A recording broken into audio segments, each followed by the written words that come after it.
The following program is a collection of stooges talking about happenings in the sports world. It is meant to be comedic informative. The opinions expressed on this show. Robert and I, after a series of discussions, have mutually agreed to part ways. And for me, this is a day of gratitude and celebration. Start with Robert and his family. It's great. So much thanks for the opportunity to be the head coach here for 24 years. It's an amazing opportunity. Received tremendous support. We had a vision of building a winner, building a championship football team here, and that's exceeded my wildest dreams and expectations. The amount of success that we were able to achieve together, through a lot of hard work and contributions of so many people. So I'm very proud of that, and I always have those great memories. I'll carry with those with me the rest of my life. And of course, after Robert, thanks to assistant coaches. I've had so many great coaches here. They've made my job so much easier. It's a long list, but the amount of work, preparation, and diligence that they do, every one of them. And I say this about the players and the coaches, regardless of how long they were here, how many years they were here, how many years they coached, or what the position was. It was a great team effort, and everybody, put everything they had into it, and that's why we were successful. So, from the coaches, the support staff, it's an amazing staff here that supported me in every way.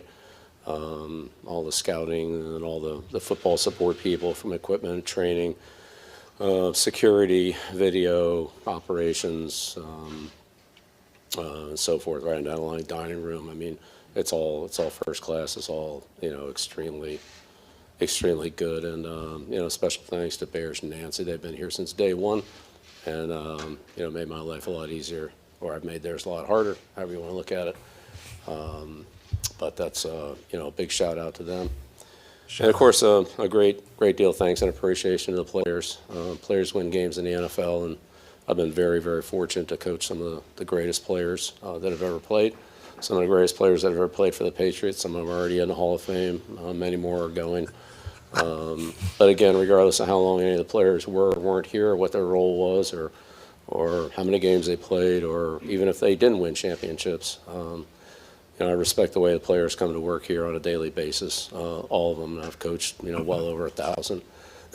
But their ability to work, prepare, train, in the weight room, train their bodies, meet, rehearse over and over again, what we need to do things right to be successful, to win. It's just, I have so much respect for all the players. And certainly we've had, many that have been here for a long time and, had great contributions, and too many to name at this time. But, great thanks to the players and to the media, for you guys. I don't know that anybody's gotten more coverage than I have, or we have, in the past 24 years. Meet with you guys a lot. Respect what you do. You're our voice to the fans, and even though we don't always see eye to eye all the time, most of the time, but not all the time, I do respect what you do. And finally, to the fans. The fans here are amazing. There's so many memories of the fans, the send-offs, the parades, the Sundays, whatever the situations are, the letters of support, seeing the fans, away from here, at a gas station or a grocery store, or, wherever you bump into them. Patriot fans here, and not just in New England, but they extend nationally and even internationally as I've traveled. It's amazing how far the arm reaches. We saw that this year in Germany. So appreciative of the fans for all the support they've given me, my family, and this football team. And it's with just so many fond memories and thoughts that I think about the Patriots, and I'll always be a Patriot.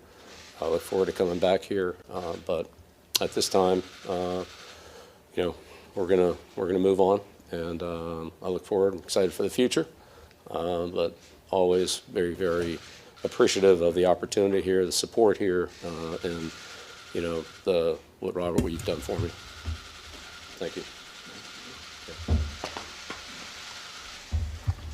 That was Bill Belichick, obviously addressing the mutual parting of ways with this man, Thank you, Bill. Robert Kraft, owner of the Patriots. Good afternoon, everyone. And as Bill mentioned yesterday, we met and mutually agreed to part ways amicably. And like a good marriage, a successful head coach-owner relationship requires a lot of hard work.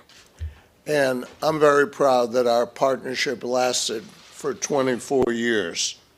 I don't think in the NFL there's been any other partnership that lasted longer and has been as productive as ours.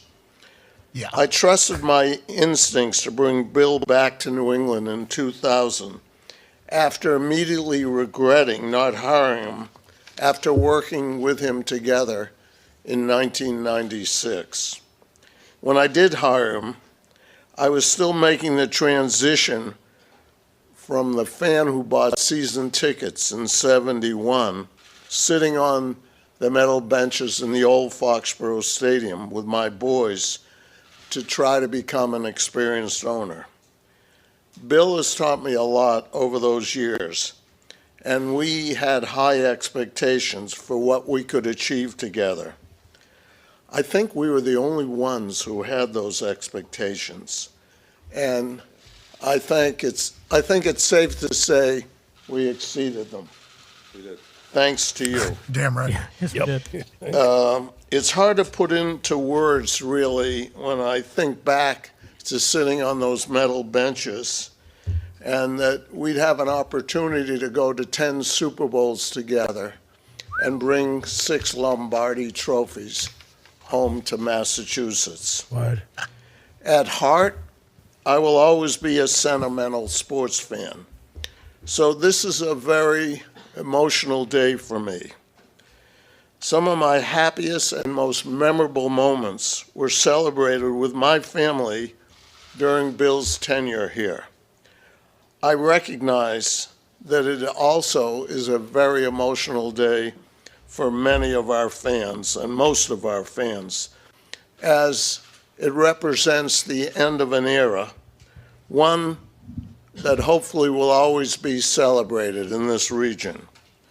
The man standing to my left brought the leadership and coaching skills that were needed to make this type of unprecedented success that we have had possible. Coach Belichick will forever be celebrated as a legendary sports icon here in New England, and I believe go in as a Pro Football Hall of Famer on the first ballot. Why? Because he is the greatest coach of all times. Yeah. Which makes this decision to part ways so hard. But this is a move that we mutually agreed that is needed at this time. What Bill accomplished with us, in my opinion, will never be replicated. And the fact that it was done in the salary cap and free agency era makes it even more extraordinary. I thank Coach Bill for his hard work and dedication. It'll be difficult to see him in a cutoff hoodie on the sideline, but I will always continue to wish him continued success, except when he's playing our beloved Patriots. So I thank you all for coming here today and being part of this celebration. Thank you. Couple handshakes, couple hugs. He's got a cold, so I'm not going to kiss him. Thank you. Okay. I didn't know Bill Belichick got sick. He does. All right, after you. And we're out of here. That's that. All right. Bald-headed guy in the corner, good work. Mm-hmm. I'll take my water. Yeah, of course. Hydrated, got a lot of life to live. Yeah. 15 more games to win Right to the film room. between me and historic record. And Thank you, guys. We'll, media that wants to stay in here for the next, during their broadcast window here are allowed to stay. Anyone that wants to go back to the media workroom and start working, we'll lead an escort back. what if they just want to chill? And we'll likely be back in here close to 2 o'clock. We'll get details to you in the workroom. What if it's just they have a media chill? Yeah, just want to hang out. Maybe. Anyways, welcome, ladies and gentlemen, to Big News Thursday here on this glorious Pat McAfee Show. January 11th is going to be a historic day, obviously because of what we just witnessed there, with Bill Belichick leading off the entire press conference saying, I haven't seen this many cameras since we signed Tebow. Then he would go in to talk about how they mutually agreed to part ways, and then obviously give thanks to everybody, including the media, which was a little bit quicker, and obviously one that is very hilarious because of the relationship that we have seen between he and them over the years has not necessarily been described as a good one. He'd go in there dressed like a hilarious homeless man. He would kind of just grunt at them. And then that's when we got to, we're on to Cincinnati. Yep. We're on to Cincinnati. Right. We're doing this, we're doing that. No other coach could get away with it. You know why? Because everything that man did seemingly worked for the better part of 2 decades. He would cut a player that none of us really understood why you would get rid of them. Why would you not want this person on your team? He'd get rid of them, and then all of a sudden they win another Super Bowl, and it's like, well, Bill Belichick's doing it, we trust it. Yep. The greatest coach of all time, the greatest GM of all time. And I had a lot of people, obviously, whenever I said that on College Game Day, and he and Tom Brady obviously put together the magical dynasty that will never be duplicated. No. Ever. Unduplicable Yep. is the dynasty that they built up in New England together. I think we all realize that.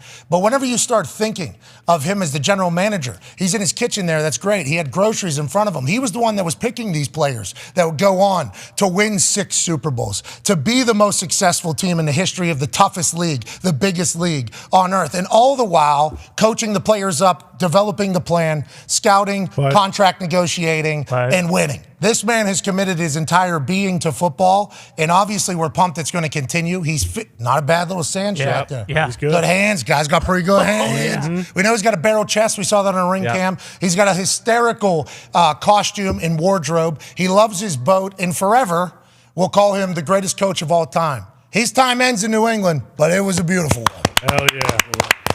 Congratulations to the New England Patriots having the greatest dynasty of all time. Man, we got about 55 seconds until we transition over to ESPN from SportsCenter, which we're very thankful for them passing the baton to us over there. This is a moment in one word, how you could describe it? Emotional. Watching you watch that, and then watching all of us watch it, we kind of got captivated by it. Oh, yeah. Because you think you're kind of in a movie. You think there's no way this is reality. You think to yourself, this is a marriage that'll be able to last forever, and when Bill retires, he'll retire a New England Patriot. Robert Kraft actually said, good luck to him. I wish you success, except for whenever you're playing against us. Now, we'll be transitioning over to ESPN with a baton handoff from the fine folks at SportsCenter. I'm sure they're pumped about that. We can't wait. Ladies and gentlemen, there's 2 different counts happening. We're either at 10 or we're at 1. Thank you, SportsCenter. It is an absolute honor to be here on this Big News Thursday, January 11th, 2024. Bill Belichick and the New England Patriots are parting ways after the greatest dynasty in the history of professional sports. I appreciated the fact that they both had their prepared statements, they took no questions, and then they just waltzed right off. Robert Kraft will be talking at 2 p.m. Eastern time. I think he'll be having his own press conference, so we'll probably get some more answers about how the conversation went and how long he had been thinking about this potential divorce. But Bill Belichick led the whole thing off saying he hadn't seen that many cameras since they signed Tim Tebow, and then he said, we mutually agreed to part ways amicably, which was a statement that was echoed by Robert Kraft, which never happens in anything, especially when egos and pride and millions of dollars are on the line. So shout out to the New England Patriots seemingly doing it the right way on the way out. And while it was happening, the greatest of all time. Now, obviously, I'm not alone here. There's a man who coached football for 36 years who's going to have some of the ins and outs of the conversations that had to take place, not only in New England, but also in Seattle. And down there in Alabama. Yeah. A lot of legends seemingly on the move and in a different chapter. Chuck Pagano is here. We appreciate you. Chuck. One half of the Hammer, Dahn. Cowboys, Tone Diggs is here. And the Toxic Table is here as well. At Ty Schmidt, obviously Green Bay Packer owner and a man who is incredibly pumped that Jordan Love is seemingly the 3rd one in a line of great quarterbacks for the Green Bay Packers. Yeah, without a doubt. I mean, being good today and in great spirits, and I just feel for Con, man. To the exact point that you just made, the other member of the Toxic Table is a diehard New England Patriot fan. A man that would actually take a bullet for Bill Belichick. Whenever the Tom Brady-Bill Belichick thing split, obviously he loved Tom Brady and he appreciated him. But Bill Belichick here is the guy that is the brain and the mastermind behind all this success. Had to be that way if you're a New England Patriot fan. You obviously softened on Tom as the years went on and appreciated him, but you were willing to ride and actually die for Bill Belichick. Now, it is official. The Bill Belichick era is over. How are you feeling? And did you feel like you were watching a movie there as those two gentlemen spoke? Yeah, it was like a movie. I honestly can't really tell you how I'm feeling because the day I woke up, I mean, I started with checking my phone as most people do and seeing the news right away. It was not mind-blowing because that would be naive to say that I didn't see this coming or at least the possibility of it coming, but it is just something you can't really wrap your head around completely yet. My entire life has been Bill Belichick football. That's all I've ever known. It's really the thing that I could hang my hat on no matter what throughout my entire life too was, whatever's going on with the other teams in Boston, who cares? We have Bill Belichick at the helm in New England. So seeing it is crazy. Like thinking about the memories is crazy. Like thinking about me and my father and my brother, watching New England Patriot football for my entire life with Bill Belichick on the sideline. So it's incredibly emotional, to be completely honest. I'm trying not to cry or anything. No, it's awesome. Because it really is like one of those things where you don't believe that something is ending like that. Like you really don't. And I personally wanted Bill to stay. Like, that was the feeling that I've had. And Vrabel earlier in the week, that's one thing, but that's for another day. And it's just one of those things where, like, when you really look back at the entire thing of the dynasty, it's just so much gratitude. Like, I'm so grateful that I was able to be a Patriot fan in the era of Tom Brady and Bill Belichick. I feel bad for the future Patriot fans that didn't get to experience that. And so for me personally, it's just super appreciative. It's really is a bummer because we are going to see him in a different, with a different team, and that's something that with Brady was one thing because Brady kind of came out of nowhere. Like at the end of the season with Brady when we lost to Tennessee, pick 6 at home, his contract was kind of up in the air. You weren't sure. With Bill, it was one of those things where it's like you see the end. Like you could prepare for it as best as you could, but you could never really get yourself to this moment here where it's actually happening and there's a press conference and everything's going on. And so it really is tough. I started out pissed, and then it worked its way into, hope of the future. Hey, let's be pumped about what could be next. And now it's just sadness. It's just complete sadness. And it is what it is. This is what happens. I think Bill Belichick would also echo, like, hey, if you go 4-13, yeah, stuff has to change, whether that is him or the players or, the front office or whatever it is. But things have to change when you go 4-13. And that's something why the Patriots are so successful. Like, there are so many different players. You mentioned it that he would bring in as a GM or that he would draft. And maybe they were played unbelievable and they would still, move on. And there's a list of those guys that you could mention. And there's a list of guys who came in on a 1-year, 2-year deal that Bill knew, hey, you bring this guy in, you're probably winning a Super Bowl. Revis, Browner, same exact thing. I mean, Chandler Jones had one of the better Super Bowls against the Seattle Seahawks, and he got shipped out of town because Bill knew, like, hey, this guy is so good. There's a massive chance we're not going to be able to pay him and re-sign him. And, like, those decisions, I think, get looked at in the moment as, like, what the hell is this guy doing? But then when you go back and look at him, it's like, this guy is so smart. He sees 2-3 years ahead of what everybody else does. So not having that anymore is crazy. Having the thought that we're not just hiring a head coach, we're hiring a GM. Like, the twilight zone that I'm in now is more crazy to think about than anything. There's never been a point in my life where there hasn't been a leader in the clubhouse, if you will, or a guy that that is going to be doing everything he possibly can for the team as a whole. Like right now, not having a head coach or a general manager, it's not scary. I mean, this is football, it's a sport, but as a fan, it's shocking, especially as a New England Patriot fan. I mean, he just went through it, 10 Super Bowl appearances, 6 Super Bowl wins. Like things like that don't just happen. And you can go down the line of those coaches on that all-time list that he's passed. None of them can hold their jock when it comes to success in championships when it comes to Bill Belichick. And, Chuck mentioned it in the free agency and the salary cap era. Like, that is unheard of. It's never going to happen again. The Chiefs right now, it's incredible what they're doing and everything, and they've gone to 4, possibly 5 straight AFC championships. But at the same time, it's like a lot of the players that they loved and wanted, they weren't able to hold on to. And, you see guys leave all the time and guys kind of plug in place and nothing be affected too much. But I don't think anybody can point to any other team than the New England Patriots when it comes to that aspect, because there has been so many Hall of Fame players come and play for Bill and then leave and talk about, how great of a coach and person Bill Belichick is. And I think that's like the biggest thing for me right now is just like thinking about how incredible it was what he did for the New England Patriots, and then seeing him get emotional talking about the fans. Like yeah, so that's what I was like, kind of. Yeah, that's what I was noticing here, because like you talking about him, obviously you're getting emotional. Yeah, and the only time that Bill really got emotional there was when he was talking about the fans, and then you saw him start reliving moments where he was on a trip or a visit somewhere, and somebody comes up with a Patriots merch on or whatever, and he said in my travels in there, and he got a little choked up. That's a beautiful thing. Yeah. You guys have built a beautiful thing up there. Yeah, and it was you guys against the world. Exactly. I know everybody else says that, but like the Patriots versus the world, the amount of gates that took place. Oh, yeah. That bunker mentality, that entire area and that entire team were in abundance. I mean, it was loud up there. Yeah, like him being again emotional is what got me for sure. But like you think about the 2004 to 2014, era, like all those great players that weren't able to win a Super Bowl, like him talking about them, that is so cool. And it's just one of those things where like I look forward to like talking about how great he was, down the road, because it is something I'm just so lucky to have experienced the entire thing. We zoomed out to see Bill Belichick has literally been staring at me since the first day of this particular studio and Thunderdome. I do wonder how long you keep, because you got the Bledsoe one still up here. Yeah, Bledsoe, obviously, massive piece of the entire story. Oh, yeah. Then you got Bill Belichick there, another piece to the story. And I know we're in the middle of a celebration. Both of them told us that. Bill Belichick said, "This is a celebration." Shakes hands, little hug. Robert Kraft goes, "Thank you all for coming to his celebration." Shakes hands. They do a hug, then they walk off or whatever.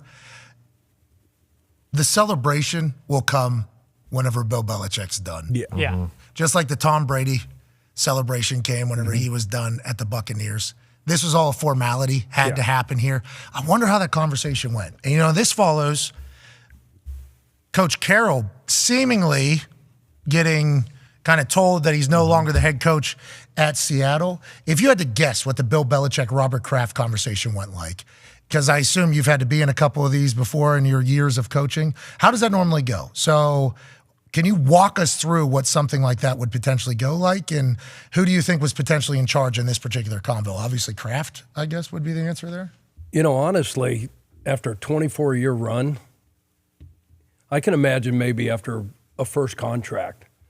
Like I've been in a convo with an owner after, a first contract expires and you're trying to get a second contract. And it's like, okay, where are we going and how are we getting there? What changes are going to be made? Staff-wise, roster-wise, what's the vision? Is it the same vision that you had when you walked in here? Is it a new vision? All those kind of things. Do you want to be here? Do you still want to coach here? Is there still goals? Do you still have the same, dreams and aspirations the minute you walked in the door? I can't imagine, like between Robert Kraft and Bill Belichick, other than maybe, because this just didn't happen overnight, I got to assume.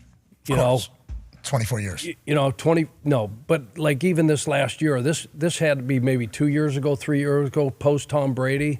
Maybe it's this, who's in Robert's ear? Who's he listening to? Who's he talked to? Is it his son, con man? I mean, like, who gives him direction now moving forward? Because he hasn't had to there hasn't been a coaching search. Or GM. Yeah. Or GM forever.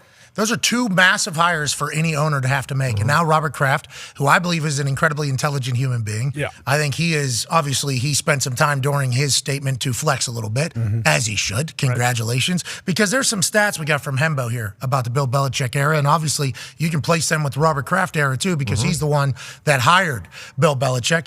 Bill Belichick never lost a playoff game in which his team won a turnover battle, which leads to another stat. During Belichick's 24 seasons in New England, the Patriots had the fewest turnovers, 477, and forced the most, 691. He's plus 241 or something like that over his time there. So they played like incredibly smart football, sound football, which is probably with the story that he was selling to Robert Kraft whenever he was interviewing for the job the first time, whenever he said he thought he missed him, whenever he didn't hire him. And then obviously he resigns from the Jets shortly after becoming the head coach of the Jets to go up there. But whenever you think about what the Patriots were before Bill Belichick, when Belichick got to New England, the Patriots had played 40 seasons, were 37 games below 500 all time, and had never won a championship. So obviously, it wasn't like they inherited a great franchise. They turned one into one. And they've never really had to make any changes at the two biggest spots that change an entire franchise. So now all eyes are on what's next, what's next, which is a damn shame. And we'll do a lot of nostalgia. We got Ninkovich joining us here in about 20 minutes to tell some stories about life as a New England Patriot underneath Bill Belichick, negotiating with Bill Belichick whenever he's up for free agency, because once again, he's the GM. He's handling all the contract negotiation during the offseason as well, which is unheard of, by the way. Absolutely absurd. The amount of time that all of that takes is insane. I don't know how the guy's able to get it accomplished 24 hours, 7 days a week.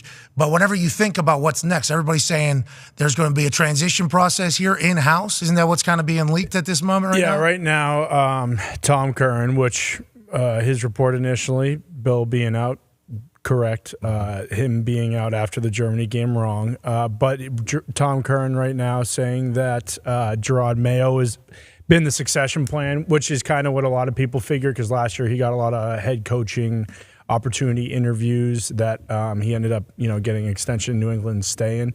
That's one of them. Obviously, the Vrabel buzz has been there. I think it's pretty simple. It's just one of those two guys. I'm happy with either of them. But even you just reading those stats, like that's another thing that gets me. It's like crazy thinking about what everything you're saying is making it worse. It is. It's crazy.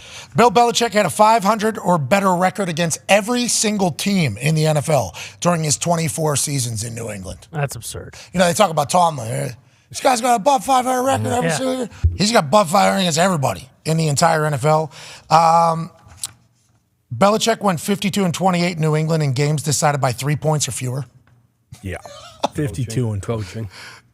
Special teams. You kidding me? That's 65% of coin flip games is how Hembo described that. And then the big stat here that really goes to the question about getting the next coach and the next GM. The other 31 NFL teams, and we have an incredible stat about, or a graphic about this. The other 31 NFL teams, 213 head coaches. New England over the same time period, one freaking boss. This is coming from the Dynasty documentary series that's coming to Apple. He sat down to do an interview, and he rolls his head. And at this exact screenshot, he just looks like the Dahn. He looks like the actual Godfather, which is what he has been up there in New England, running the show. Well, and 213 head coaches, we need to add in the GMs because that's north of 300 people. That's what's so easily. That's what's so absurd about the entire thing, and people forget that. They've forgotten it for most of his career. It's like Bill's lost the locker room, all that bullshit when things aren't going well. Bill actually picked the locker room. Built the building. He built obviously Robert Kraft did, paid for everything, didn't put anything on the city, which is another incredible thing about the New England Patriots. But it's just this guy has done everything forever, and the fact that it's over is just still mind blowing. Now, I will say, the Indianapolis Colts fans, the Pittsburgh Steelers fans, I guess Baltimore Ravens fans in there, the ones that were, snake bitten. AFCs. Yeah, the entire AFC, the Jets fans, Bills fans. All the AFC. Dolphins fans, all the coaches for all those teams as well. Big sigh of relief this morning as they woke up to take their morning dump and they read that it is officially over. Yeah. The Belichick Patriots dynasty over. There's a lot of people that are obviously emotional about it. Sure. It's a beautiful thing that has come to an end. Professional sports provides us things that we could have never imagined having. A relationship with a guy that you love, that you probably never really actually met. No. But all the happiness and joy that he has brought to your family and to you throughout your entire existence has made you revere this man as a icon. Yeah. It's gone. See ya. It's over. You're heartbroken. A lot of people are incredibly pumped, though, that they don't have to deal with Bill Belichick in the AFC anymore. To your point, during the Belichick time, the Steelers, I believe, were 3-4 in AFC Championship games. Those 4 losses were all to the New England Patriots. 3-0 against anyone else they played. 0-4 to Bill Belichick and the New England Patriots during that time. So there was a stat, I believe, that the most amount of playoff games won Yes. ever is by Bill Belichick in New England in like 30 or 31. 31 or something like that. That's it. And then the During that Steelers time. and Seahawks were second and third with most playoff wins during that time. And combined, it was 29 or something like that. Yeah. So like they had more playoff wins than the next 2 playoff wins combined over the same time period. When you talk about dominating, Chuck Pagano, when you talk about being a dominant dynasty for so long in a league that is promoting parity every single year with the salary cap and how it's made up, how the draft order is, how you can get one guy, change a program, change a franchise. You can do that. You can have a couple injuries and fall off a cliff one year. You can literally be at the top and all the way to the bottom in a matter of 2 years. I was on a team that was undefeated until we chose to lose. A couple years later, completely defeated until Dan Orlovsky almost lost to Andrew Luck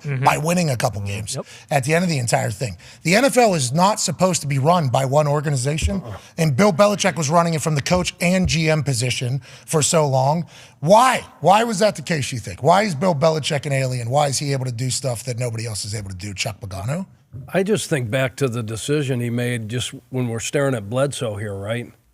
When he gets injured and he plugs in Tom, and then Bledsoe comes back and he's healthy, right? And he says, So the decisions that have to be made when you sit in that chair and the decisions that Bill made over the course of those 24 years there, not everybody's built like that. Not everybody's wired like that. Not everybody can go and grab Corey Dillon. Like Corey Dillon was like, nobody wanted anything to do with him, right? What does Bill do? He grabs him, brings him in, and he has an unbelievable season, right? 1,400 yards. Okay, Randy Moss. I'm in Oakland at the time, 05-06. It's the end of the 06 season. Okay, he trades for him, gives him a 4th-round pick for Randy Moss. So Randy Moss is like dead, right? How many touchdowns? He brought the record All that of them. year. Yeah, he had all the 23, I something, think. yeah. This one, this was every year, every weekend. And you can go on and on about the decisions that have to be made. You said he was always 2-3 years ahead, okay, with knowing when a player's like starting to do this. And that's hard to do, especially when you develop, and I know there's a soft side there. I know there's a human side to Coach Belichick. Because those players, they don't talk about a guy just because, hey, he wins, he's a great coach, he's this, he's that. Those guys know he gave a shit about him. But he also was strong enough in those moments to say, hey, it's time to move on. Or you know what, this guy's got something left. We're going to bring him to our place, and he's going to excel here, and then we're going to move on. It might be 1 year, big deal, but then you win a championship with him. It's like unprecedented, the decisions that he's made over the course of his coaching career, 24 years in New England, that led him to this. And to do it in this era of football, you mentioned the parity. You're not supposed to be able to do that with the salary cap the way it is, the way free agency is, the way the draft is, The way human nature works. Yeah. Way, Like what he said about Drew Bledsoe. Like we talked about it in The Man in the Arena. It wasn't like Drew Bledsoe was some guy. They paid him $100 million. Like they paid him $100 million. He comes in, beats the Steelers in the AFC Championship after Brady gets hurt, and then still has the gall to make the decision. Like, yeah, we're still gonna go with Tom. Normal humans don't like the rest of the dudes. The 31, most of them don't do that. And that's like credit they don't to Kraft. Nobody watched more tape. Nobody spent more time. Everybody's going to tell you but How many years? No. How many years? How many years? straight? 49 consecutive seasons he's been coaching in the National Football League. Now, I coached 18 total, right? I went 16 straight and then got whacked in 17, took 18 off, and then 2 more years in Chicago, right? That's 16 straight, right? He's got 33 more than that, okay? And still going. And you mentioned, hey, there's a sigh of relief, right? But yes, the rest of the league is still on hold to see where this son of a gun lands. Like, please don't land in my division. Don't land in my seriously. Yeah. The relief too. Like I what if he gets a team? They're saying, "Oh no, Big Mike McCarthy." You better do something. Yeah. You better do something, or Jerry's No, going to be like, you come don't on in, think Bill. you don't think every owner, because when you look at these guys, you look at Pete and his presser, you look at Belichick and his, like those guys don't look 72 years old. No, they don't. They don't speak like they're 72-year-old. I'm drooling. Bill's I'm 71. 63. Bill's 71. Mm-hmm. He's 71. He'll be 72 in April. I'm sorry. Yeah, those guys are young. They got energy, and then somebody's going to figure out, okay, damn, I can maybe make a run with this dude. He's got at least 3, 5 years left. But if he does, hold on though, you get him on good graces with you. Like Peyton goes over to Denver. He lives in Denver full time. Mm-hmm. Yeah. He's in their building full time. Right. Mm-hmm. He's like around in full. Whenever they show a picture of him, he's a Denver Bronco. Yep. It's like Bill Belichick can go somewhere else. Now, Peyton had to win a Super Bowl. Mm-hmm. Like Bill will have to have success wherever he goes, but you potentially can poach him for post coaching too, Right. where he's around the building and helping everything out as you go forward, like the advisor thing that has been offered to Pete Carroll, although Pete Carroll has not ruled out coaching somewhere next year. That situation is certainly one that is getting buried in the Saban and Belichick convo, because we're talking about two goats here, college football goat and NFL goat. But then you think Pete Carroll, he's the only guy that's ever been able to not far behind. I mean, you're talking about three absolute legendary coaches that are currently in a brand new chapter. Saban going into retirement. I'm excited to see what he does next. Yep. There's been a lot of rumors swirling, obviously. Sure. We enjoyed the hell out of the year that we got to have with him. Did he enjoy it? Is he thinking maybe, this talking thing, not too bad? Yeah, Oh, he's maybe. going to move to Indy and join the show 5 days a week. Right there in that little Yep. desk that Put him right where AQ Q sits sits. in. Can't wait. I mean, he said the Or- last time he was on, he was like, "Hey, listen, NFL coaches right now, they kind of have a better lifestyle than college coaches. Maybe he's joining Bill's staff and going somewhere." Is he going to the NFL? Is he going to that beach house that he did the show from He's last week? He's not retiring. I mean, I showed him. He's back at work today. He's back in the building today. Same exact time he always gets Yeah, I there. think a friend of ours is actually talking to him today from the building. It's like very everything's very interesting. That kind of seemingly came out of nowhere. Yeah. What did we ask him last week? Like, hey, how come everybody just says you're going to retire all the time? And he says, it's because I'm old, I guess. And then there's the clip of him talking to Kirby Smart Yeah. before the SEC championship where he said, I'm way too old for this, I believe is what he tells Kirby Smart. So I guess there has been a couple little Yeah. tea leaves, Sure. and a lot of people rumoring and hindering towards it, but it happening kind of came out. And it's the same for the Belichick news. It's like we've talked about it here ad nauseum almost. Yeah. For a couple of years. Like I remember the first time it really got brought up on the show this year, though, we asked Schefter, we said, is Bill Belichick going to get fired up there in New England? And he goes, that is not in my world. I'm not hearing it, but even the thought that we're saying it is pretty crazy, right? And I'm like, yeah, yeah, it is. It is pretty crazy that we're even talking about it. And then now that's reality. It's like, where's he going next? Who's his staff? If they're going to hire Gerard Mayo, okay, what does that mean for Steve Belichick? What does that mean on the offensive side? I think Josh McDaniels is available. Bill O'Brien's available. Like, are they taking the whole gang just to a new city? Like, is he GM again? Is he head coach again? Like, now we have to, because we're sports media assholes. Yeah. We have to ask those questions. And I'll be very fascinated to see, because like David Tepper in Carolina, second wealthiest owner in the entire NFL, yearning for credibility. Yes. Yearning, screaming for throwing cups of ice on people. Who I've heard those people. That guy's still in the They hospital. recovered? Are they still in ICU? In a coma, I think. Yeah. Still. Future earnings because Yeah. everything that was lost from that ice cube hitting exactly where it was. Temple. Yearning for credibility. There's an opportunity there for him to say, you're GM, you're head coach. And we talked about him rebuilding the Patriots. I don't think he wants to do that to another program or franchise, but you'd have to guess what his take would be on Bryce Young, I think would be the big one there. Yep. And he obviously loves Saban. Him and Saban have a great relationship. He's from Alabama. True. I assume he knows a lot about him. But what if he comes in and is like $35 million. We'll pay you every single year. You're the GM. You're the head coach. Do whatever. Just please make us good. And Bill's going to say, here we meet on Mondays. No, we don't meet on Mondays. We ain't doing and then we keep it moving. It's like, that could be a little, and then you talk about yearning for another ring before, the guy's old. Cowboys, like that being talked about, you could certainly see Jerry Jones doing something like that. Oh, yeah. Now, Big Mike McCarthy has had a phenomenal year, the best year he's had as a head coach of the Dallas Cowboys. He's doing more this year than he's ever done in the past. He's more of a reason for the success that they're having. And everybody's like, well, he better, better go get a ring. We don't get another banner fly in Jerry World, he's out. It's like, what an insane profession that you can be a guy who has a Super Bowl already in Big Mike McCarthy. You can have your best year that you've ever had. But now that Bill Belichick's available, it's like everybody's on the hot seat. And I'm very thankful that Shane Steichen has proven he's the next Bill Belichick here in Indianapolis. So we don't even have to dabble in the conversation. But to what Coach Pagano brought up earlier, he's like, every owner is currently looking at their head coach. Bingo. Looking at their GM. Hey, I'm going to need you to come draw. You said you got Belichick, Carroll, and Saban. Why not just throw it out there? All they can do is say no. They should all coach together. But that was I was going to say, like, how about we run it back to the Cleveland days, right? And we got Belichick and Saban goes as his DC. Oh, Saban just defensive coordinator, by the way. Doesn't have to deal with all the other stuff. He would love it. Bill Belichick not talking to media anyways. No. Do it. Who's GM there? Both of them?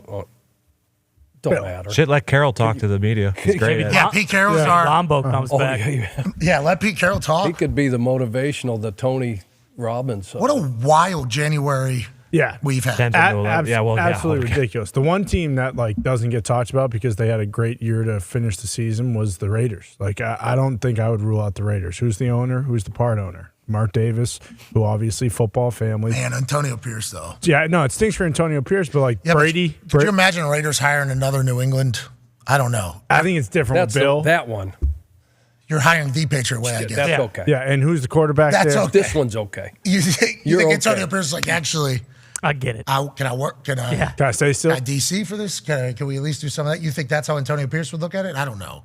I hope that would be the case. But what about the Chargers? I think Antonio. I'm sorry, he's earned that. That's what I think. So Absolutely, right? Yeah, I think so too. That's why, obviously they have an opening. It's being talked about, but all of us have seemingly just been that's Antonio Pierce's job. Apparently, that's the thing though. He did earn it, but that was before Belichick was available. Now that Belichick's available, there you would have to think that every owner at the very least is we have to. I mean, I guess except for the Commanders who have already said they're not interested. But joining us now is a man who played for Bill Belichick for a long ass time. Won a couple Super Bowls. This man loves cars and engines. He'll actually go fix one right now if you ask him to. He'll get in there. He'll toss spark plug in there and ratchet some things up. Right. How many ponies got? I think got 400. We can make that 415 with a little right here. I love that about him.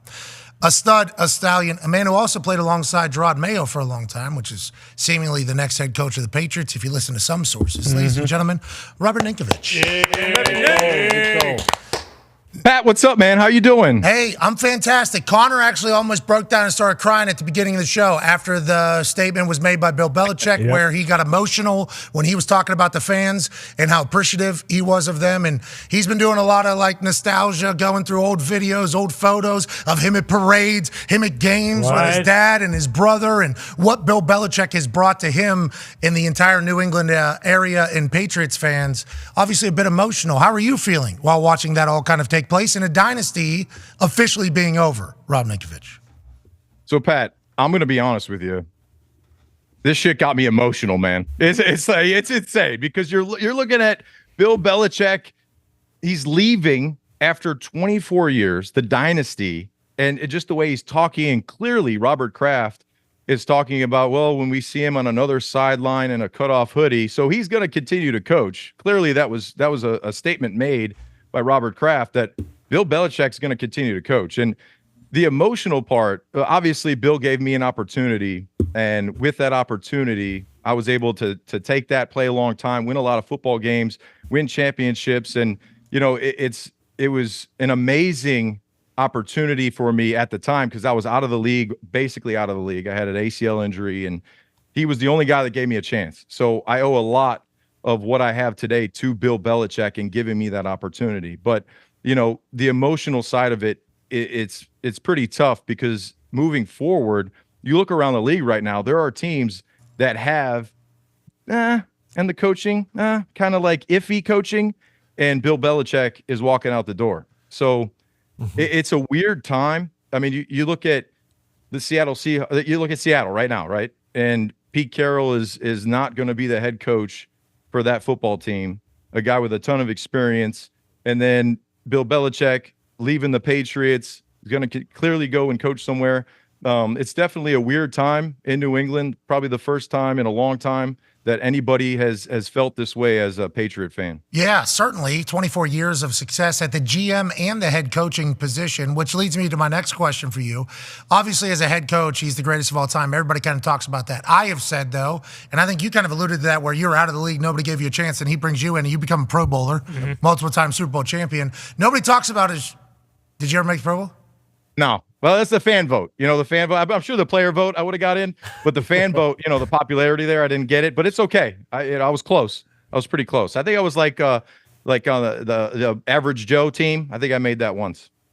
All right. Well, hey, there we go. Pretty good team. That's a good team. That's a good team. I was on that one a few times as well. But nonetheless, had immense success. And he saw that, found that, brought that in, did the negotiation. He did the whole – never gets talked about how great of a general manager he is because he didn't build the team in the same way that I think, they would want to dream fantasy football build a team in general management.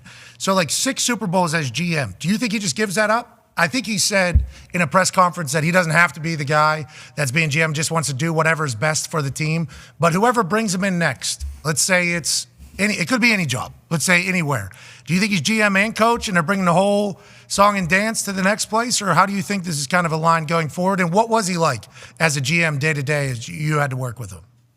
Well, he's definitely a very smart negotiator. He understands the leverage aspect of contracts, right? So Bill's the best. You're not going to get one over on Bill in any type of contract negotiation. So, as far as him going somewhere else, I would think that he would look at this as an opportunity to go somewhere that maybe has some more talent offensively, maybe has an offensive line that he doesn't have to go and build up or find a quarterback or get a receiver, all those things that in New England right now, if you watch this team this year, they struggled offensively in a lot of areas. So if you're Bill Belichick, you don't have time, 4 or 5 years to build something. You want to go somewhere and you want to win right now. So you look at this environment in the NFL right now. If you're a team that maybe you're one piece away, maybe you need a quarterback, and Bill's able to go and find somebody, bring in somebody and work with what they have, it'd be an opportunity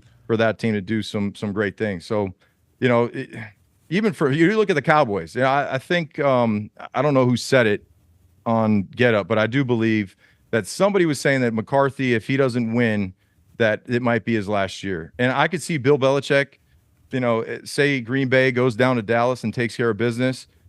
I could see Jerry Jones saying, "Hey, Bill. Hey, man. How much? I only got so many times left, so to speak, at the old glory hole." So, Bill be licking his chops to go down there to Dallas with a team that's loaded like that. Yeah, glory hole is always tough to find. I used to watch that Gold Rush. Gold Rush. Yeah. They're always looking for that glory. Yep. That's it. Hey, I found that hole right there. Yeah, the glory one. There's gold on the other side of it, obviously. And then there's that meme where, the guy with the axe is walking. Yeah, exactly. He's just this far from the glory hole. Close. And then he turns around and he quits. Jerry ain't going to do that. We know that.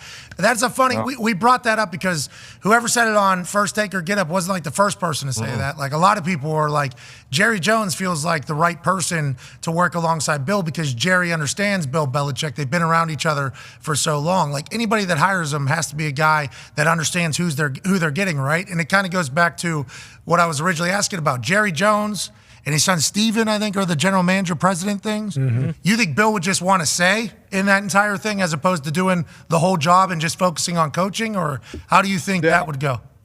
I think he would focus on coaching. And you look at the process, right?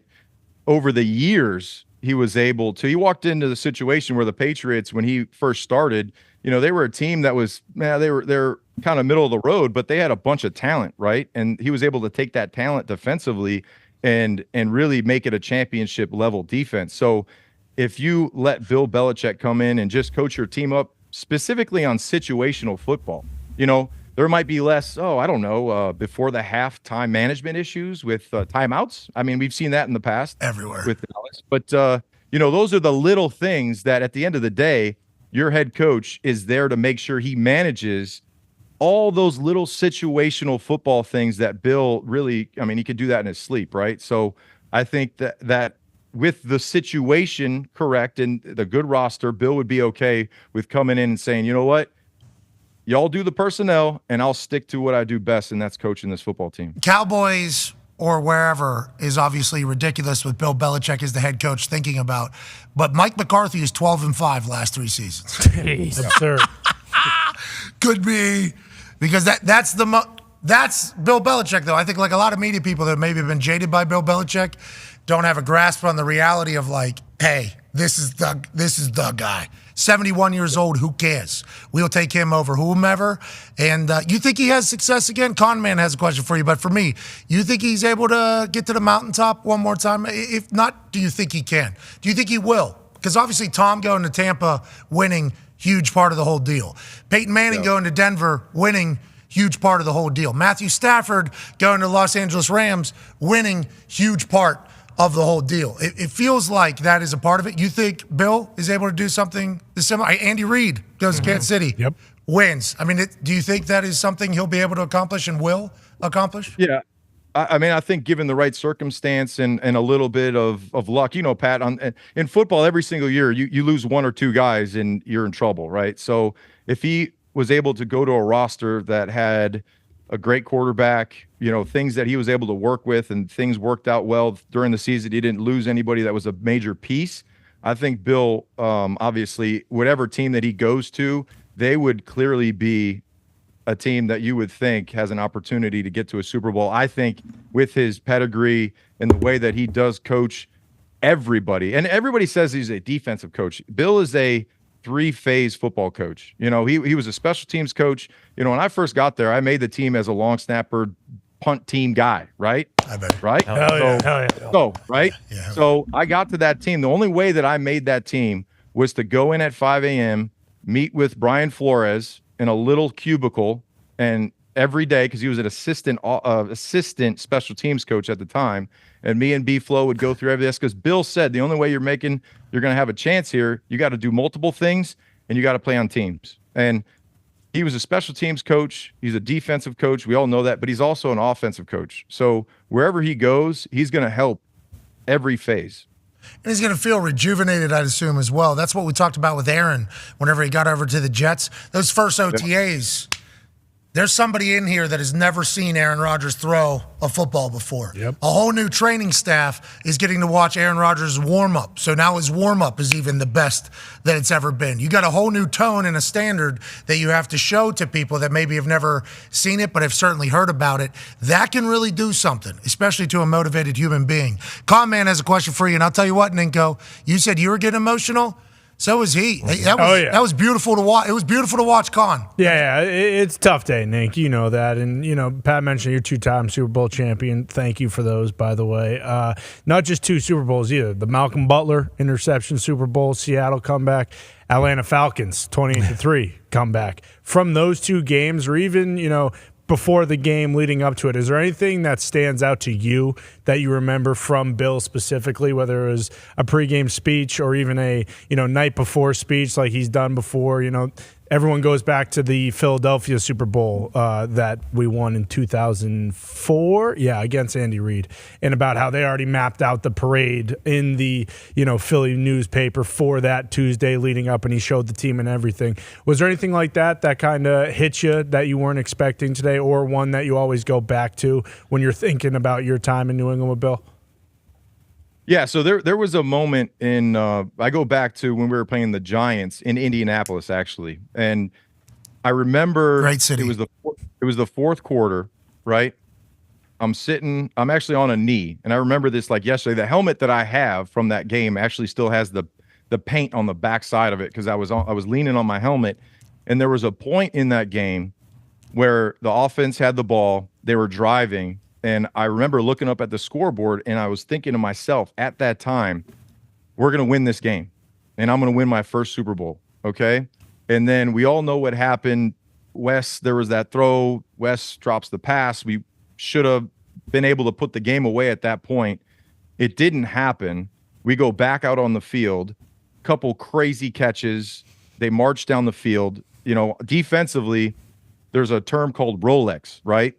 And when you hear Rolex, that's the worst possible thing you can hear defensively because you're letting them score. No right? mas, no mas. You want to save time. Now, offensively, that's the best call you want to hear because it's basically telling you not to score, right? Rolex, don't score. So we let them score. Bradshaw should have stopped. He tried, but he rolled into the end zone. So they go up. We lose that game. Now, going back from that point on, I kept thinking about the moment that I looked at the clock and I thought to myself I was going to win a Super Bowl. So going up to the Seattle game, right? So we're playing Seattle. This is 2014. This is the night before the game. And Bill gives a speech to the whole team.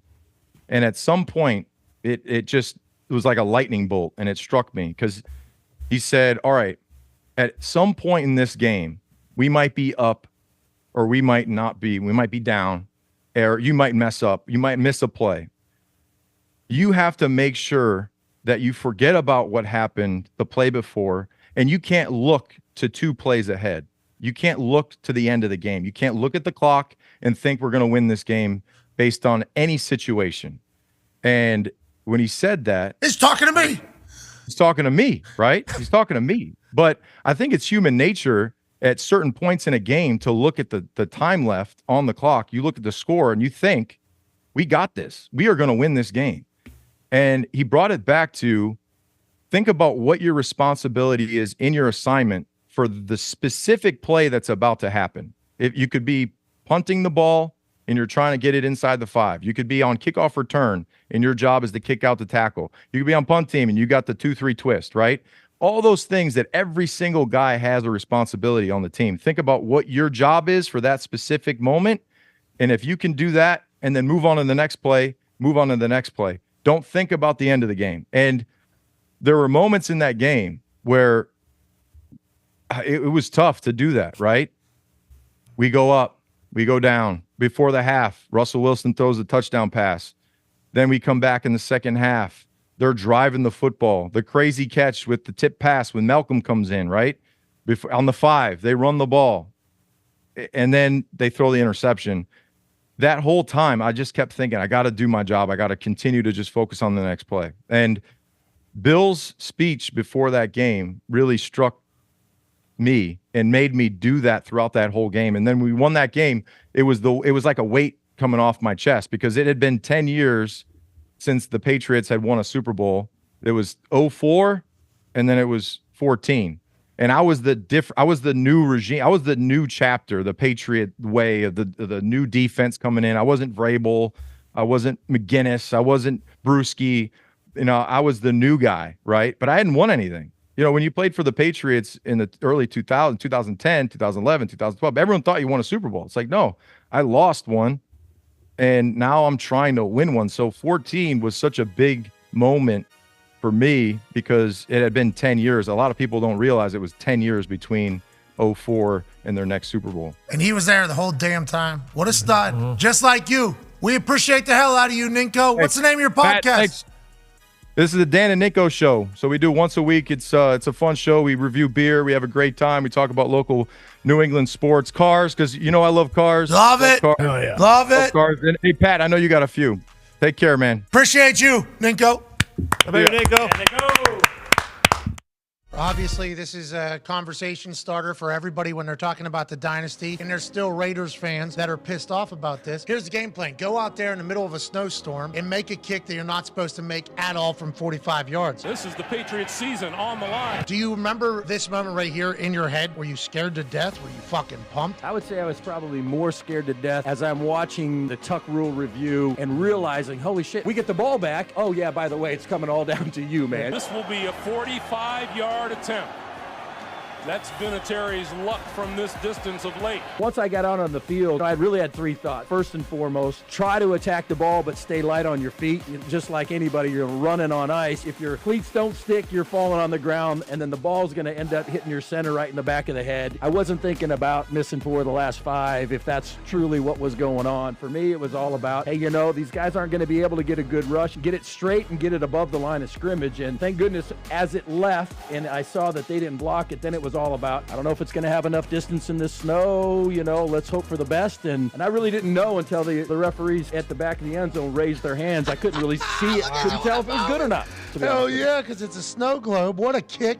What a moment. Obviously, that would go on to launch a dynasty that the NFL will never see again or before. What a kick. What a moment. Here's an overtime. You got to make another one. Substantially easier kick. Not just because of the distance, but we called a timeout. We cleaned a bunch of ground. This is the one time that a coach actually icing me probably benefited us, right? Because it gave my offensive lineman with the big size 16 cleats to get out there and move a little bit more ground. And, not to say a game winner's ever easy, but this one compared to the one quarter before that was substantially different. So you're coming out here sighing a little bit of relief. Oh, thank God. I can see the ground.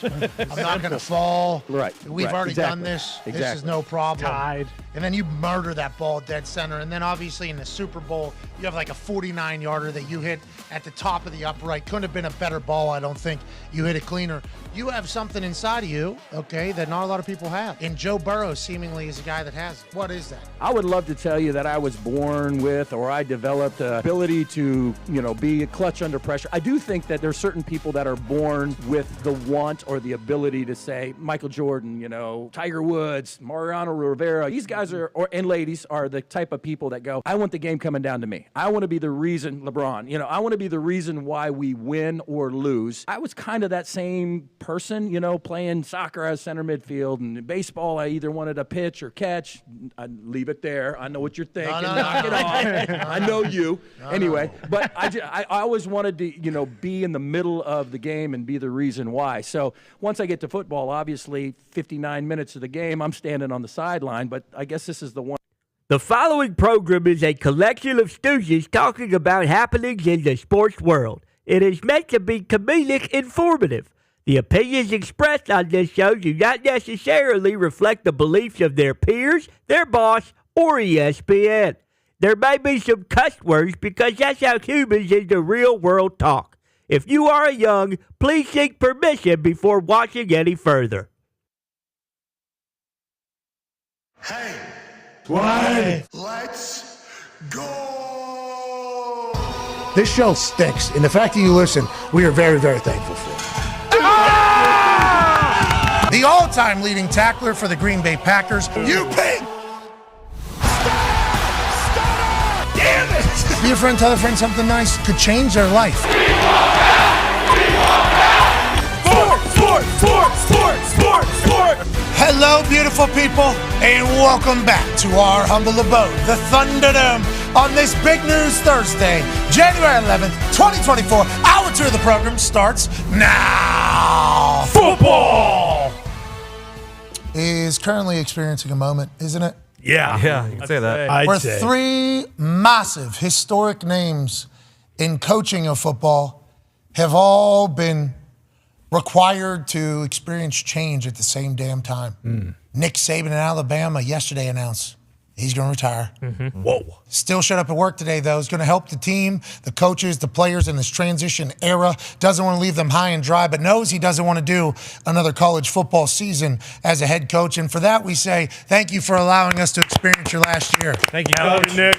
Greatest of all time, which led to an SEC championship and obviously a loss to the inevitable national champions in the Rose Bowl. Then Pete Carroll kind of forced out as head coach for Seattle, but ends up on terms with Seattle that he will remain an advisor for the Seattle Seahawks going forward, unless seemingly a place wants to offer him a head coaching job. Kind of what we heard in the press conference yesterday. Yeah. Now, that might change. We might have misheard, but that is certainly something that our ears picked up while he was talking in an incredible fashion, very complimentary fashion, but also in a way that made us feel like, oh, Pete Carroll's kind of forced out here at 72 years old of the Seattle Seahawks, which was a shocker.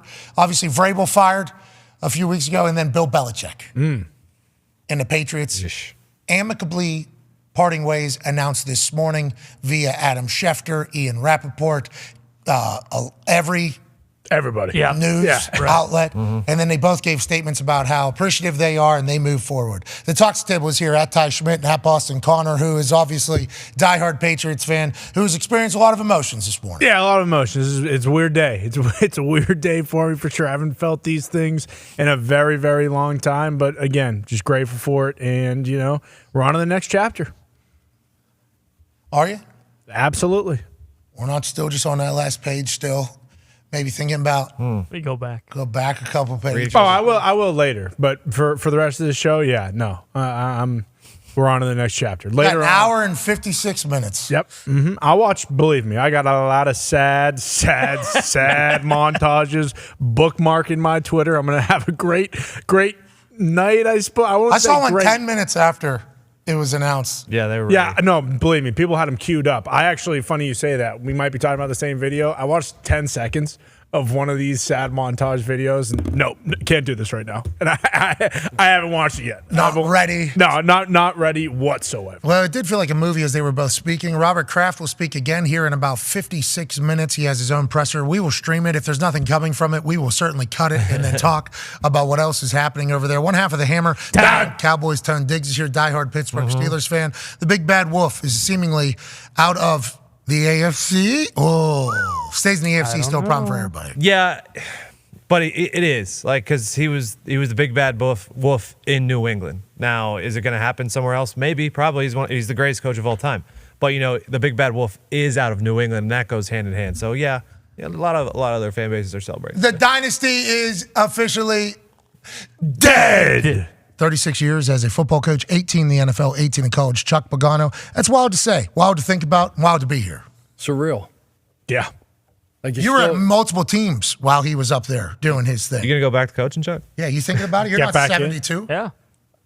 Yeah, I feel good. I got great energy. I got great juice. I beat the shit out of Ugly Joe. I thought I was walking down to the court to play some ping pong, and next thing you know, I'm staring down Ugly Joe. In a 3-round battle. You beat him. You beat him. Decision, but you beat him. Barely. Yeah, it's amazing just to think of the guys that the profession has lost for the meantime. Who knows if they come back and coach again? I'm sure that at least probably, 2 of the 3 do, if there's an opportunity. But I mean, we throw around the word GOAT loosely sometimes, and rightfully so to people we know and we care about, and this, that. Yeah, make you feel good. And they've done. And they're in a conversation. They've done amazing things, but when you look at the numbers, Bill Belichick and Nick Saban, what they have done, 7 natties in college football, 6 Super Bowls, go to 9. I mean, it's unprecedented. And then do it in the era that he did it in, and when you're not supposed to be able to have sustained success like he had up there. Just phenomenal. Incredible. It was a hell of a run. It was a beautiful run. Now there's obviously a lot of conversation about who's going to end up where, because both Kraft and Bill Belichick alluded to him continuing to coach. He's 15 wins away from the all-time wins record as a head coach in the NFL. I assume he's already got the GM one. I assume that is already taking place. So winningest guy to ever GM or coach in NFL history is 15 wins away. We all assume that is what has been driving him and motivating him and knowing that he would continue to coach. Joining us now is a man who's the all-time leading tackler for the Green Bay Packers, a college football national champion, a Super Bowl champion, and the current president of Ohio. Ladies and gentlemen, AJ Hawk. AJ, it happened this morning quickly out of nowhere. 1 tweet, 1 post, 1 press conference, 2 statements, and it was over. Here we are now. The dynasty's dead. How do you feel, AJ? I mean, honestly, I watched it. I'm watching Con Man talk about it, and I get it. Like, good for you, Con. Like, that's what's cool about sports. That you remember like who you were with when you were doing those things, when you were going to games, when you were watching stuff. So I think that's why it's sad. That's why you're thinking like, yeah. And as you get older, you do think about things that end. Like, wow, it's weird. Like to think this is it. Like Bill is not going to be coaching the Patriots anymore now.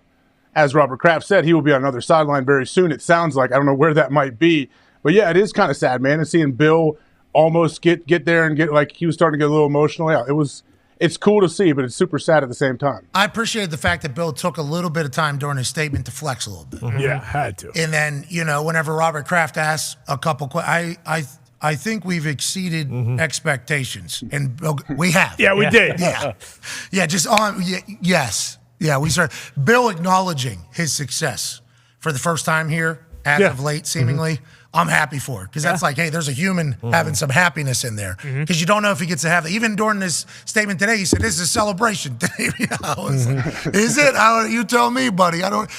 Chuck dropped a stat on us earlier: 49 straight years of coaching in the NFL for Bill Belichick.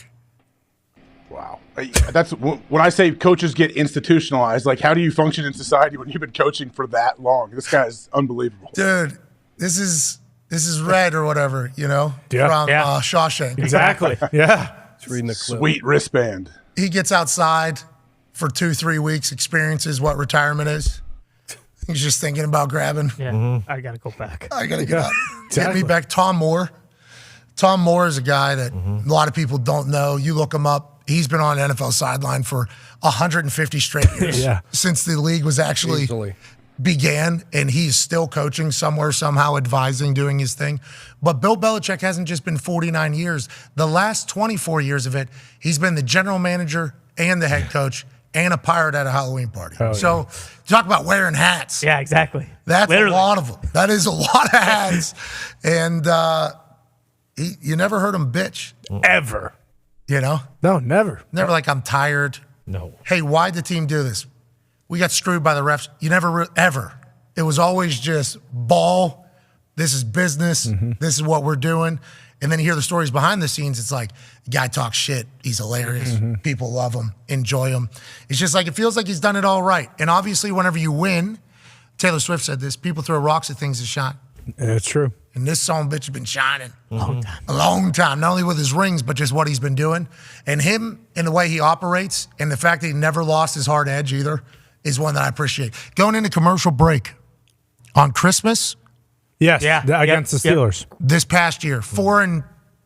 Yeah. 4-13. Yeah. At the time, though. Oh, at the time, I believe we were 4-11. 3-11. Yeah. 3-11. 3-11 at the time. 24 years in. Okay. 3-11, 2 and whatever it is. He is heard chewing out a referee on a hot mic on a zoomed out blimp shot of the stadium. You can't do that. About spotting a ball. You gotta give us time after you spot the hard into a commercial break. It's like, how does this guy have the competitive stamina, AJ? How does this dude have the energy, the juice, and the want to continue to be this guy? You're talking about one of the most competitive humans to ever exist, I think. No, if anybody could have just said whatever and not pay attention. But everybody talks about the details. Do your job. The culture was really simple. When you could ask anybody, Joe Moe on the street walk by, what's the culture in New England? Do your job. But all anybody ever talks about is the details. And he's relentless. He has never taken his foot off the gas, taken a sigh of relief. Never, ever. And that's what separates him from everybody else. All right, so let's move along to another coach that is no longer in the same place that he had been for a very long time, a guy that built a culture and has built a brand and built a name, not only at the college level, but at the NFL. Pete Carroll out as Seattle Seahawks head coach. That's how it was reported originally. Yes. Pete Carroll out as head coach of the Seahawks. It's like, whoa, what does that mean? Then it's like, he'll be an advisor. We're like, oh, this is the Brad Stevens situation for the Celtics, where you basically say, hey, coach, do you want to potentially do this other role as the president of the team as opposed to coach? And Brad Stevens is like, yes, I would love to do that. They've had great success. That's what kind of, and then we heard his press conference.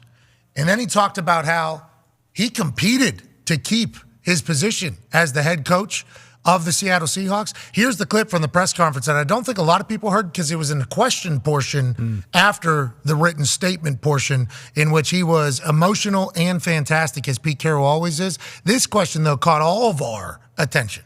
We went into the decision to step back, or I guess agreed to step back and not be the coach anymore. Why did you agree to do that? Well, I competed pretty hard to be the coach. Just so you know, because I just wanted to make sure that I stood up for all of our coaches and the players and the things that we had accomplished, and not so that we could be the coach still, but so that we could continue to have a chance to be successful and keep the organization going. That's what I was fighting for. So I in that regard, that was what I was representing in our discussions, and we got to a good part, a good clean spot where it made sense, and I went along with their intentions. So he explains right there that he competed for the job. That means he went in there, like you explained earlier, laid out his vision for the future, what they could do, how they could change it, and they just didn't agree with that, and then they said, we don't like that, and then they amicably come to a decision to move forward, and he helps with the transition as an advisor, but still potentially is going to be a coach later. What's going on over there, and how do you think Pete Carroll sees it all? Yeah, so he obviously walked into that meeting with John Schneider and had an agenda, had a plan. and full of enthusiasm, piss and vinegar, positivity as Pete Carroll is, and said, okay, this is how I see it.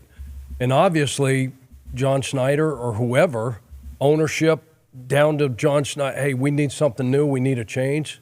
Something happened there, and the general manager, John, I'm guessing, I don't know this, is the guy that said, hey, look, we're thinking about, maybe moving on. We want you to stick around. We want you to be an integral. You're amazing. He's telling him all the great things, right, that he did for this organization. 2 Super Bowls, won a Super Bowl, all these wins, all this stuff. We want you around, but we don't want you to be the head coach. It's wild to think about for Pete Carroll because he's built that brand, AJ. It's almost like Seattle Seahawks is the Pete Carroll brand. Obviously, he was there, Legion of Boom, Russell Wilson. Without Legion of Boom, Russell Wilson leaves still Pete Carroll. And I guess it's one of those situations where they're looking at the glory days of what it was at the beginning of the Pete Carroll run, and they're hoping that will come much sooner again. Well, who's better than Pete Carroll? Yeah. Who's better? That's the big question, AJ. Who's better than Bill Belichick? Who's better than Pete Carroll? Who's better than Mike Vrabel? Bud. And I guess they're all just assuming, they can find one of those. And then you look around, it's like not easy to find these guys or girls, I guess, now that there is many opportunities around the NFL. There's not easy to find these coaches that are able to get a culture, sustain a culture, and move a culture, let alone all the X's and O's. It's like you got to find a real leader. Pete Carroll has been that this entire time, and it's like, we'll just move on. Now, he's 72, so this time had to come at some point, but seemingly earlier than Pete Carroll expected, AJ. Yeah, that's what I want to know, why now? What happened throughout the season, I guess, that made this happen now? But didn't Pete even say in his initial comments, I'm excited for John to kind of have control of this thing, meaning John Schneider, the GM, so he can truly make all the decisions that GMs normally do? Is that what he meant? Yeah, and if you listen to some of what Schultz said yesterday, Pete Carroll had a lot to say, I think, and how things goes. So it's like, was there a didn't they have Pete before they brought in John? I remember in that whole hiring process. So. Yes. John Schneider came from Green Bay. I was in Green Bay with him. He's the man. He is awesome. So I think they were hand in hand in everything. So I wonder if they were thinking to themselves, we want to give more power to this guy. Will that be the case if you're still – that's probably a weird handover. You can't just all of a sudden after 14 seasons say, all right, well, I'm going to step back on the roster management for a little bit. I don't know if that would work. Were you going to say something there, Chuck, about the power? Well, he had the title of VP of football ops, too, I think the minute he got there. Head coach and vice president football ops. So he has final say? Yes, he had final say over so Pete got there in 2010. John Schneider also got there in 2010. Ooh. But Pete was given power. To help him be hired. I didn't see it as I'm excited for John. I saw it, I was like, I'm excited to see how John takes over this team. I mean, think about that, though. He goes from Russell Wilson to Geno Smith. And this was before Geno, I didn't write back, though. Well, they wrote me off, whatever. That was before that happened. So for the fact that Pete Carroll went from their franchise Super Bowl winning quarterback who, people feel the way he feels. Russell Wilson was unbelievable at many different moments for the Seattle Seahawks. To go from him and then right into a 10-7 playoff season where sure they went and played the 49ers. We're beating the 49ers at halftime actually last year in the playoffs, but still ended up going from playoffs to 9-8. It's just it feels like they pushed him out and they want a new era. Yeah, they left him for dead with after they left Russell Wilson as it is. He makes it to the playoffs, and then this year they're a game away from the playoffs. He still clearly wants to coach. That's why I don't understand why he would just I guess if you don't want it to be messy, just accept, hey, I'm going to move it. Look at his ties in L.A. I would imagine, Chargers wouldn't bring in Pete Carroll for a head coaching interview. I don't understand why, if he does still want to coach and he was kind of being competitive about wanting that and wanting to do that, why he would just be like, okay, actually, you're right. I'll just step into this kind of senior advisor role and just be okay with that. That just doesn't make any sense. Pete Carroll being available to coach right now around the NFL. And then you look at Harbaugh, right? Yeah. He's hired an NFL agent. Mm-hmm. He has a successful record. And then Bill Belichick. He's looking, and then Vrabel. What? Not a great time to be a free agent coach right now, I don't think. Or a guy on not the hot with these seat, legends right? out or there. A guy that finished, 500 or less. Yeah, or make What, the nobody playoffs. was talking Bears. about their team getting fired or them getting Yeah, fired? like, hey, you go home. Hey, party's on, right? We got another year. We're getting contract. Hold on. Hold the phone. Bears fans, there are a lot of Bears fans not happy about them keeping Flus and all these guys being available. It's loud right now for the Chicago Talking Bears. about Could that change? Could that happen though? Honestly, if someone Yeah. really wants Bill, could someone fire their coach that's there right now? So the thing about it is, I wish Zito was here. We miss Zito. Congrats, Zito. Love you, Zeke. Baby Zeke. But like Chicago Bears fans, I understand that they're getting upset potentially about, Eberflus being the guy and everything like that. Towards the end of the season, it felt like his They played culture good. finally Oh, yeah. set in. Yes. Yeah. It They felt like, played well. yeah, it felt like Especially defensively. Since he took over when Alan Williams, got run out of the building, and he took over defensively, they Run finished out. it. anyways, I'm sorry. his culture. Yeah, we've had enough. That's on me. Yeah, we have. That is on me. I His- went rogue. I'm his sorry. culture though seemingly started hitting. For sure. And going. Yeah. So it's like for the Bears fans, I assume they're a little bit like, finally, do we go for the Justin Yeah, Fields? Fields finally is going. They move on from Getz. It's like, what do we I think do there's here? a couple teams. There's probably multiple fan bases around there that feel the same way. Thank God, not the Indianapolis Colts. Yeah, by the way, you said we got the next Bill Belichick and Shane Steichen. We should just stop doing any of the next Bill Belichick for anybody. For anybody. That isn't to you. That's just in No, general. you're right. You're right. As it was coming out of my mouth, I thought it was a little disrespectful. I don't know. As it was coming out of my mouth. MCDC I don't know. is the new Shane's Bill got Belichick. it. See, don't. Boom. There it is. There it is. There it is. Disrespectful. Yeah. Not on We're this gonna find thing. And he real can be a soon, different Fox. iteration. Mike Tom was the next Bill Belichick. Okay, see, listen, here's the deal. What are you saying? What are you talking about? Just What's that mean? What do you mean? How long was he there? 24 years? Yeah. Okay, so we got 5 Super Bowls coming in the next The next 6 8 years. yeah, you're right. Okay, so With- possibly, maybe with the Who? Pittsburgh Steelers. Steelers. Mason Who's Rudolph, bro. quarterback? Uh-huh. Yeah. Mason Rudolph. Have you Mace, seen him? What are you talking What are you about? laughing at, Chuck? Mason Rudolph ended Pete Carroll, Chuck. Don't laugh. Oh! Why is everybody being so Come mean? on. I don't like what they're doing to Pete. I don't. It's just not right. Pete's a and it's good not He's like guy. fair. Mr. Rogers. He is. That's how I view it. He was talking yesterday. I'm like, there he is. Who's going to chew gum? The neighborhood we're gonna coach. That's what I think he's doing every morning. Exactly. And then he showed videos of him running with those Air Maxes and chewing his gum. We're competing today. No look And he got the throws. basketball hoop in the team meeting. Everybody's buying in. Will Ferrell's coming in out of nowhere. What? And then you talk about people. It's like when you get there, the culture's just different. It's just different. That's just what people say. And he appreciated it. He actually shouted out Bobby Wagner multiple times. It was like, Bobby, thank you for reminding us always to have fun. And also, you're the reason why the culture was able to maintain because you guys bought into some of the stuff that some people probably wouldn't have with me as the coach. Like, I think he was, they call Jim Harbaugh quirky. I think Pete Carroll probably behind the scenes For sure. was viewed vastly different than how most coaches is. He was very, here we go every single day. It's like, I would have loved to have been in that building. Go ahead, AJ. Sorry, cutting you off there, but credit to him in his presser too, saying, "Oh, I competed. No, I wanted this job." Like some other guys would try to protect their ego, maybe, and act like they were okay moving on, or it's a mutual type thing. But Pete, that's always been his thing. I know they want to compete in every single thing they do, and they have fun while they're doing it. But for Pete to even say that in that presser, I give him credit because some guys wouldn't do that. Bobby Wagner just texted me. I think we're probably going to have him on at some point today to chit-chat a little bit more about the Pete Carroll culture. Joining us now to chit-chat about massive names being, amicably departed from two teams at a very, very high level is a 4-time NFL MVP and a man who is a Super Bowl champion. Ladies and gentlemen, the last human that Bill Belichick talked to on the field as the New England Patriots head coach, Aaron Rodgers. Yeah. Aaron, how you doing, pal? Can you guys see me? Yeah, you look fantastic. You look great. Clearer than whenever you usually call us from wherever, actually. Okay, good. Yeah, because I'm out here in the woods, so I'm glad. I can't see you guys, so this is perfect. All right, top of line. You look great. You need to know that. You're out in the woods, obviously, doing your off-season stuff. Activities, ventures. Is that a good way to describe it? That the off season has begun. Yes. Okay, perfect. I'm happy you take some time here to chit-chat with us because obviously with Bill Belichick, you were the last human that he talked to on the field as the New England Patriots head coach. Now we know that for sure. Whenever you think about them moving on, Connor got emotional about the dynasty ending officially. What are your thoughts on Bill Belichick leaving New England but definitely going to play somewhere or coach somewhere else? Is that what he said? Did he say he's going to definitely keep coaching? Yeah. I mean, he's a lifer. Yeah. He seems like a lifer. It's tough. I mean, you have not just Bill, but Nick Saban announced his retirement. Is that true as well? Yeah. Yep. Yeah, I've been kind of insulated here from a lot of the internet. Internet's a little spotty here, being out in the woods, so it's kind of nice. But I did see that, and it's too bad. Those are two iconic coaches. I think in general, when we play this game, we love this game.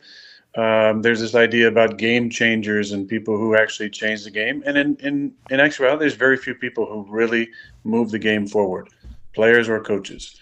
But when you're talking about people who actually made a difference in the game and moved the game forward and were trailblazers and game changers, Bill Belichick and Nick Saban were those guys. And Bill did things his own way and had a ton of success with it, and people tried to copy it and couldn't do it. I think that's the greatest compliment you can give Bill, besides the respect of competing against him. And that's what I always try to give when I saw him. One of my favorite things about Bill is his love for the game, whether he's talking about the top 100 players or, watching some of those segments, or whether it's him and I BSing on the field before a Week 18 ultimately meaningless as far as in the standings game about a 2019 game that happened at MetLife, and throwing a backside post route to Alan Lazard in kind of a torrential snow down. Was just the guy he is. But my favorite story of my own interaction with Bill was we played him in 2018 and 2022, and both times he waited to make sure that he saw me after the game, and I just thought that was one of the classiest things ever, and I have so much respect for him doing that. 2018, I was having a conversation with Tom. They beat us at their place, and he waited. And after, because coaches a lot of times just go over, shake the other coach's hand. Sometimes there's some words back and forth, but go over, shake the other coach's hand, and then they're out, right? But Bill waited for me. And then in 2022, I actually was doing an interview on the field after we beat him in a game that went back and forth. And Bill waited until my interview ended. And I just thought that was one of the coolest, classiest things ever. I mean, this is an absolute no-brainer, Hall of Fame, game changer, guy who was a trailblazer in the league and did things no one's ever done before. Arguably the greatest coach in NFL history, and probably will have the record for wins if he wants to keep going in the near future.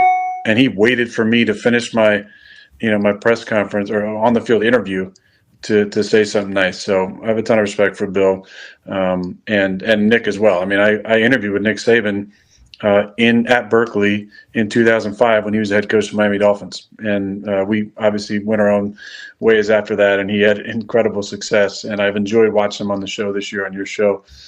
So kudos to Nick on a Hall of Fame career, and the amount of players, young men that he's impacted is exponential.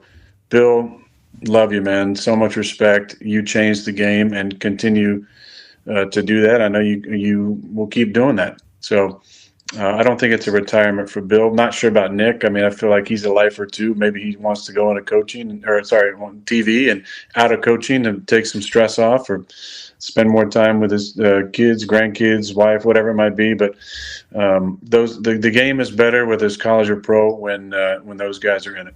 Hey, thank you for taking time out of your woods retreat that you're on right now to give a little love to Bill Belichick and Saban as they move into a next chapter. You're the man. Mustache looks good too.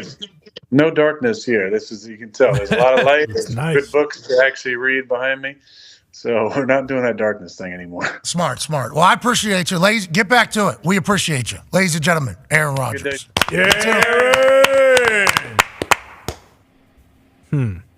What's he doing in the woods? Bro. What's he doing on this? I tried to reach out. I was just gonna say. Yeah, he's not allowed on the show. He can't come on the show. I was told. Right? Yeah, we must have called the wrong person. Zita's not here. Different Aaron. Fake. Yeah, that was the whole thing. Deep fake. Is that a clone? Deep fake. They got cloned. That AI is fine. No, it is. He found it to be pretty important too. Because he has a lot of respect for Bill. Oh yeah. Wanted to pay his respects to Bill Belichick. Obviously, now that it's taken place, I've learned that a lot with a lot of the people that I've kind of chatted with here as the day rolls on, because this gets dropped in the morning and it's like heads up. Now we know, some of us know, that like Aaron was this is what off seasons look like for Aaron when football ends. Okay, this is what where's he at? Central America? Yeah, Where's Hungary? Likes to travel. He talks about his love of travel, right? Yeah, but it's not just travel too. It's just like, hey, I don't even know what phone is. Yeah. Free scaling the face of a cliff. It's Alex Honnold. It's like, does it like, you know? He was out buying those cool crystals last year, too. Yeah, I mean, there was a lot of that. I mean, there was a lot of everything. We've heard the stories. Enlightenment all the time, right? Enlightenment, awakening. Bingo. And he's on a constant love pursuit, that. seemingly, whenever the season ends. That's like that's his thing. So yesterday, I'm just getting absolutely crushed. I'm like, how do I explain to all these humans that, like, Aaron Rodgers has an off season too? Yeah. That he, like, enjoys doing. And this is how this is always kind of gone with Aaron Rodgers Tuesday. When his football's over, normally he's got, now last year a little different because the whole situation that was kind of taking place, but it's like, that was wild. We were getting absolutely killed. They're like, you turned your back on Aaron Rodgers. It's like, do you know how many things I've been through with Aaron Rodgers just in our short relationship? It's like, yeah, I was not pumped to be in the middle of any of that. We all have friends that put us in situations where we're like, did we have to? Did we? Did you have to? Did we?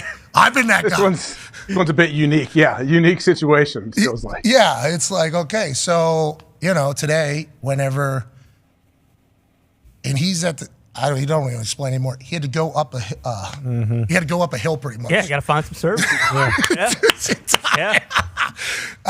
Anyways, a lot of people paying respect to Bill Belichick and Nick Saban. And, we didn't ask him about Pete Carroll there. He probably doesn't even know. No, he doesn't. He doesn't. He'll be shocked by that as well. About Braves. Does he know about Braves? That's a whole nother. Was he? Yeah, we talked about that on TV. Nobody really picked that up. No. Yeah, That was falling by the wayside. None of those clips got picked up. But us explaining to him that Pete Carroll also would have been a mind blower there. That's on me, bad host. And Eberflus, Stan. Well, Yeah. Okay. He was actually clamoring to know about that one. So Chuck, that is let's get back to that now that we got a chance to kind of hear from a guy who's also a first ballot Hall of Famer talking about another guy who's a first ballot Hall of Famer who happen to have a lot of respect for each other. It's weird how some people don't for either, but the two that are at the top seemingly have all the respect in the world. How about that? Think about how humbling that had to feel for Aaron Rodgers that Bill Belichick is just waiting off camera. Multiple times, too. Like, multiple times just to say a little, yeah, it would feel awesome no matter who you are. Yeah, uncomfortable, too. Like, you need to, hey. Can you wrap it up? Yeah. We're done. Aaron probably felt so uncomfortable. Absolutely. Yeah. Like, hey, Bill Belichick. Feeling that? Yeah, he's sitting right here. Before the game, too. He's got to negotiate a contract, scout a player, drop a play, or strategize for next week. That's a fantastic thing. That's a lot of respect, obviously, and I'm thankful that he got a chance to run up a hill, find some service. Nice guy. Yep. Where is he? Where is he? He's in the woods. You know more than I do. I mean, there's woods all over the place. I don't know. North America? Tell him to drop a pin. The way his hair looked, if I could just dive in, it looked as though he was wearing a beanie. So I don't know how warm temperature he was at. Probably Bigfoot hunting, I bet. Could be. Yeah, there's a chance. I mean, legitimately, there's a chance. Yeah. So thankful to hear that. Let's go to that Chicago job, though, with Eberflus, because they're not the only ones, Chuck. And you mentioned that if you're a coach who was like 500 or near there, you're starting to wonder, oh, my God, does my ownership love me as much? What's a reality of a situation? Because when Tom Brady left New England, I was on a microphone, much smaller at the time, on the internet saying, everybody's going to want Tom Brady in the building. When Tom Brady comes in the building, your equipment managers get better, your chefs get better, your athletic trainers get better. Literally everybody in the building gets better. Let's not even talk about sales, ads, ticketing, everything, merch. Everything gets better when you bring Tom Brady in the building. Allegedly, that was not the viewpoint of everybody in the NFL. Allegedly, his market was not as big as some of us thought it was going to be. Now, we've heard the Commanders said they are not interested in Bill Belichick. Sure. Correct. Which is awesome to think about. Not interested. This is just like when Atlanta was not interested in Lamar Jackson, and we're all like, why? That makes no sense. But speaking of Atlanta, allegedly Atlanta very in on Bill Belichick. Are these teams that are coming out publicly, do you think it's true? Do you think it's accurate? And why do you think we're kind of hearing these names so quick? Yeah, I don't know why you'd come out and say you're not. Why would you? What good does that do? So this might be Dan Snyder trying to, kind of. No, it could be a ploy too. It could be gamesmanship. I wouldn't put that past anybody. But it could be him trying to sabotage the new ownership's view with the fans. True. By, like saying, hey, I've heard that they're not interested. Until we hear from Magic Johnson or Josh Harris. True. I don't think I'm going to take it serious, but I don't know why you would want to be public with saying, nah, we are not in on this entire thing. That part makes no sense, but when you're talking about like Jerry and like with the Falcons with Arthur Blank, do you think part of it is like you mentioned, like these guys are older, like we don't want to go hire an unproven head coach who it might take 5 or 6 years to kind of get his culture in place, get his vision set up. It's like by that time, like who knows if I'm still going to be around? Am I still going to be alive? Like I want to take the last couple years when I'm sound of mind and like can actually enjoy this, and I want a guy who can come in and win year one. Like Belichick's the kind of guy who could do that if you give him enough resources and things like that. Like you don't have to go back to the start of the line and have some wonderkin OC like who's going to have to take his bumps and bruises. I thought it could be the Commanders just being very, very self-aware and being like, Bill's not coming here. If Bill wants to get that winning record, he's not coming here.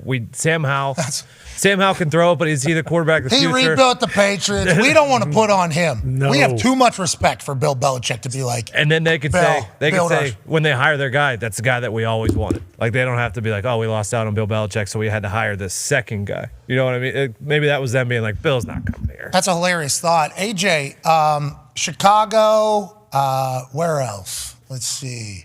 Obviously, Las Vegas is locked in with Antonio Pierce. Sure. Wow. Amy Strunk, though. Here's Amy Strunk talking about why she didn't trade Mike Vrabel as opposed to just firing Mike Vrabel in a sit-down interview with Tennessee Titans media. There's been discussion in a lot of different circles about the possibility of trading the head coach. Great question. Was consideration given to trading Mike Vrabel? Well, yes, there was, but there's a bit of misconception about a coach's contract, say, versus a player's contract. A coach's contract, you can't trade them unless they're a willing partner to that trade. So, yes, we thought about it, but at the end of the day, with league rules the way they are, it would have maybe put us back 3 weeks. And, you know, honestly, to get the right head coach, I was just not willing to go to the back of the line and take a chance of missing out on someone we really wanted.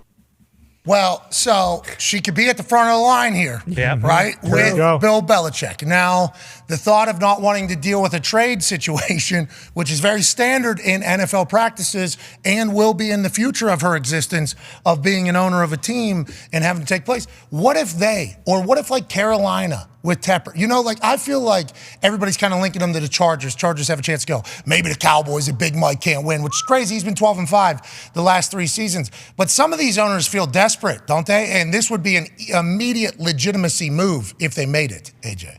Absolutely. What do you mean? I think every owner is desperate. I mean, listen to Jerry Jones talk about winning another Super Bowl and how bad he wants that. I think every owner, they're all super competitive as well. There's a reason they're billionaires. I mean, some of them inherited the money, but they've kept it going and they're running the team or whatever. But you want to win. Everybody wants to win. And I think the owner, the top dog, it wants to win and probably at all costs. So who knows?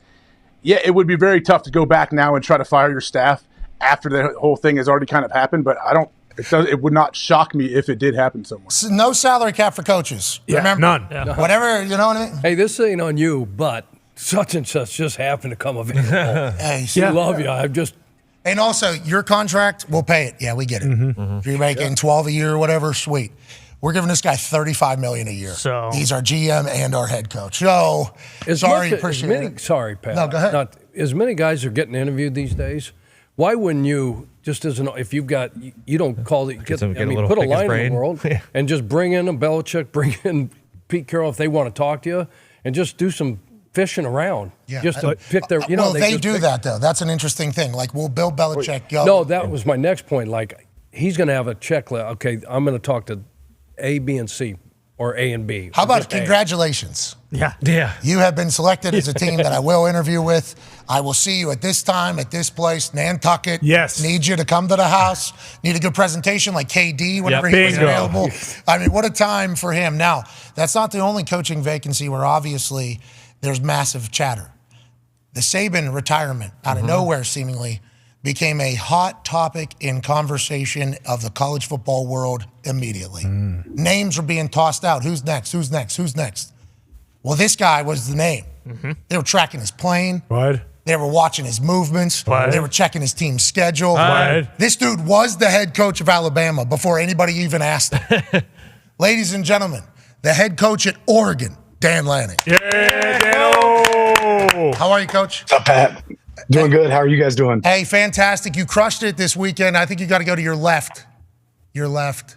No. Yep. Boom. No, the other one. Oh, yeah. It's delayed. There we go. I got you. Boom. Is that your right or your left, though, just so I know for future reference? It's my left. You did it right. You did it right. Come It on! just didn't catch up with me this time. I feel pretty good about that, Coach. I think you did it right, too. We just watched the video that you released on your on your Twitter. Oh, X account. I said Yep. X there first. I didn't even say Twitter. That was phenomenal. But anyways, you walk into the team meeting and you talk about commitments and goals and loyalty. You say there's a lot of starters, there's not a lot of finishers. And then the next thing was, if you're worried about your coach leaving, come to us. And you basically said, I'm staying at Oregon. We literally had this conversation at the game day desk this past weekend. And I think Herbie brought it up. Herbie was like, hey, they're saying whenever Saban goes, you're the next guy. You're the next guy. We were in the middle of a 35-second commercial break. You went into an immediate pitch of why you're not leaving Oregon, like why you love Oregon, why Oregon is a place that you can accomplish absolutely everything, and your family loves Oregon. I assume that went into this whole decision-making process, and the decision was made before you were even offered the job. And why do you think everybody automatically put you in there, Coach? Well, I think, getting your name put in the conversation speaks to what we're doing right here, right now. But yeah, this decision's been made for me since I took this job. I love what we have here. I love the support, the administration I have. I mean, we've got the things built to where we could be that team. And we just got to continue to take, steps in that direction to get where we want to be. Go ahead, AJ. So I guess with all this stuff going on, when people say they're tracking your play and they say you started team meetings late and all that, how much do you pay attention to all that? And we know this is going to happen every year with you, and it's a great compliment, I think, to great coaches that they're going to get, obviously offered other places. How do you kind of quiet that down, and how do you deal with it, especially with recruiting? It was a distraction last night. My 13-year-old son, Caden, we just started watching the Jason Bourne movie. Yeah. We were on Jason nice. Bourne, and my phone's blowing up, and it's like, Dad, it says you're in Tuscaloosa right now. It's like, we're watching Jason Bourne. Focus on the movie. Put your phone on Do Not Disturb. So it interrupted what we were in on last night. But yeah, we got great players that we're looking to sign. All that became a distraction for sure. You got players on our team reaching out, and they know where I'm at. 10 toes down. Okay, so 10 toes down in Oregon. How come? You got a chance to explain a little bit at the game day set, but what are the things that you have to see for you to be like, yeah, this is my spot? Because a lot of coaches, especially with Alabama, with the facilities and the resources and the history, tradition, SEC, warm weather. Right. Warm weather, Oregon up there is, Yeah. it's way up, far away. Beautiful. It's beautiful. Yeah, you're right. It is beautiful. It was beautiful when I was up there, but it's far away from where a lot of recruits are and everything. How come Oregon is a place that you can't get pulled away from? Why is that? When I think of Oregon, I think of innovation. And we all know that college football is changing like crazy right now. And we're ahead of the curve. We've got a plan. We've got great support. If there's something I need, I can go ask for it. And, a lot of things that a lot of coaches are driven by, that's not really my motivation. It's one thing. Can we win? Can we win at a high level? Can we compete for championships? And that ability exists here. I think we have a program that can be the best in the nation as long as I keep this thing on track. Coach Saban talked about how he was going to hire you as defense coordinator for Alabama, but Kirby had gotten a hold of you either a day or 2 days before he was going to make the official offer. You coached under Saban. Now that he's retired, what do you think about whenever you think about Nick Saban? The GOAT, man. I actually, on my phone, I have a voicemail saved of the very first time Nick ever called me. It pops up on your phone, unknown caller or, no caller ID. So I didn't answer. It was the greatest thing I ever did because now I have a voice message on my phone for the rest of my life. When I was a DB coach at Sam Houston State, that popped up. So I have that saved. It's something I still cherish. Working for Nick, that was the most influential career, year of my career. I got to work with Nick, Kirby, Lane, Mario, Mel Tucker, Billy Napier. I mean, it was an all-star staff of people that I got to be associated with. I felt like I got my doctorate in college football that year. Okay, Coach Pagano has a question for you, Coach. Hey, Coach, good to see you. Congratulations on all your success there. I'm really glad to see that you're staying. Just going through the recruiting process and talking to the families and all that stuff, I can't imagine how difficult that would be, standing up in front of them and saying, hey, I'm here, and then all of a sudden you're out the door. But if the NFL there's 8 jobs open right now. If the NFL were to come calling, is that something that may not happen this year, but looking down the road, is that something that you've got in the back of your mind? 10, 15 years. Yeah, I used to dream of coaching in the NFL. I'm from Kansas City. I grew up a big Kansas City Chiefs fan. But I'll tell you this: there's nobody else in the nation that I want to coach the Chiefs other than Andy Reid. So he's got to keep killing it. That guy solves problems. I'm cheering for Andy every week. Pat Mahomes, Travis Kelce. I mean, the Chiefs got to keep winning. But I love where I'm at. I think that's really clear. This is where I want to be. What'd you play? You played D5 football out of high school? What'd you play? NAIA. Yeah. NAIA. Some of you don't even know what that means, but it just means I love football. Yeah, that's what that means. This guy's washing his own pads, washing his own clothes, just wants to play football, continue to play football, and that passion radiates through you whenever you speak to your team and to us in the media. We love what you have built in Oregon. Ty has a question for you about the future. Yeah, Coach. When everyone used to talk about college football, it was always the SEC, kind of being head and shoulders above everyone else. But Michigan obviously just wins the national championship, and then all the top-end teams from the Pac-12 are now coming to the Big Ten. Was that also like a big part of the decision, is that, like you're going to play in one of, if not the best conferences in all of college football? And just like a side note to that, I am an Iowa alum, so I'm just curious, like, are you already losing sleep over the thought of having to come play at Kinnick in the winter, or how does that go? Yeah, no, absolutely. All of those things just get me more excited about what we're doing here. This place has direction, a sense of direction. We're joining one of the best, if not the best, conference in college football, like you said. And watching that game the other night, it lets you know what you're about to be playing against. So when I was a GA at Pitt, we went and played at Iowa, and I love that experience. I mean, it's just a special place. We ended up losing that game in the fourth quarter when I was at Pitt. But I remember, like, hey, that's their NFL team. And it was really, impressive, the support they have there. Okay. Future is bright, not only for Oregon, but for the Big Ten and obviously for Dan Lanning. We appreciate you, man. What's next for you? What's the football schedule? What do we got next? We're on the recruiting board this afternoon, 2025. Here we come. Who we getting? What do we need? What do we got? Where are we going? Because Con actually has a question for you. Yeah, Coach, one of the things throughout the offseason for you guys, at least so far, has been Dante Moore and Dylan Gabriel both coming to town. A lot of people were surprised by that. What was the decision behind that? Just because of the fact that like, hey, this isn't just a one-year thing. You need to look a few years ahead. Competition is the secret. And those are guys that want to come compete, want to be, the best version of themselves, and they know they can do it here. I think they see what I see in this place. And we want to go get great players. And one thing we tell our players when they come, like, the minute you get here, we're going to try to bring better and continue to bring better. And that's how you get the best out of yourself. So we want competitors. Those guys are both great competitors, great quarterbacks, and we're going to have a bunch of them on this team that can make us great. Okay. Well, good luck moving forward. Good luck on the recruiting trail. You love it, seemingly, which is what you have to do, I guess, to be a great college football coach. To have your name. Recruit or die, man. Okay. Respect. Go ahead. Good luck out there, ladies and gentlemen. Head coach of the Oregon Ducks. Dan Lanning. Yeah, Coach. All right. His name, he was the Alabama Crimson Tide head football coach. Signed, sealed, delivered. It was like decided. Done. And then it's been very cool to get to know some of these guys, So I got a message from him late night, and I'd been putting my phone down a lot lately. Sure. Smart. Sure. I stay away from this thing. His phone's telling me a lot of things that aren't good about me. So if I just don't open it. Stupid phone. Never says Don't it. see him. Doesn't exist. It's not easy whenever you have to run a show, though, with a lot of stuff happening. You have to kind of keep up with it all. But I got a message from him last night that I didn't see until this morning. That was like, hey, for your show, I'm not going to Bama.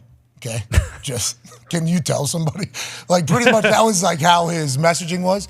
And then I started thinking about what his life had to be, because recruiting, this is, all you need is just one little. Legit. And then all of a sudden, oh, is that right? Okay, I'm going here. And that player goes on to be 3-time All-American, greatest player of all time. That's the difference between winning a Big Ten championship and potentially competing in the playoff to not having a job anymore there. That's why that college football lifestyle is one that Nick Saban talked about. Like, the way we've set up our college schedule is not the best lifestyle. NFL has a better lifestyle now than what we have. It's all year round, and one little distraction can affect the next 10, 15 years. He said recruit or die at the end there, and I wanted to be like, so how many Alabama players have you called today?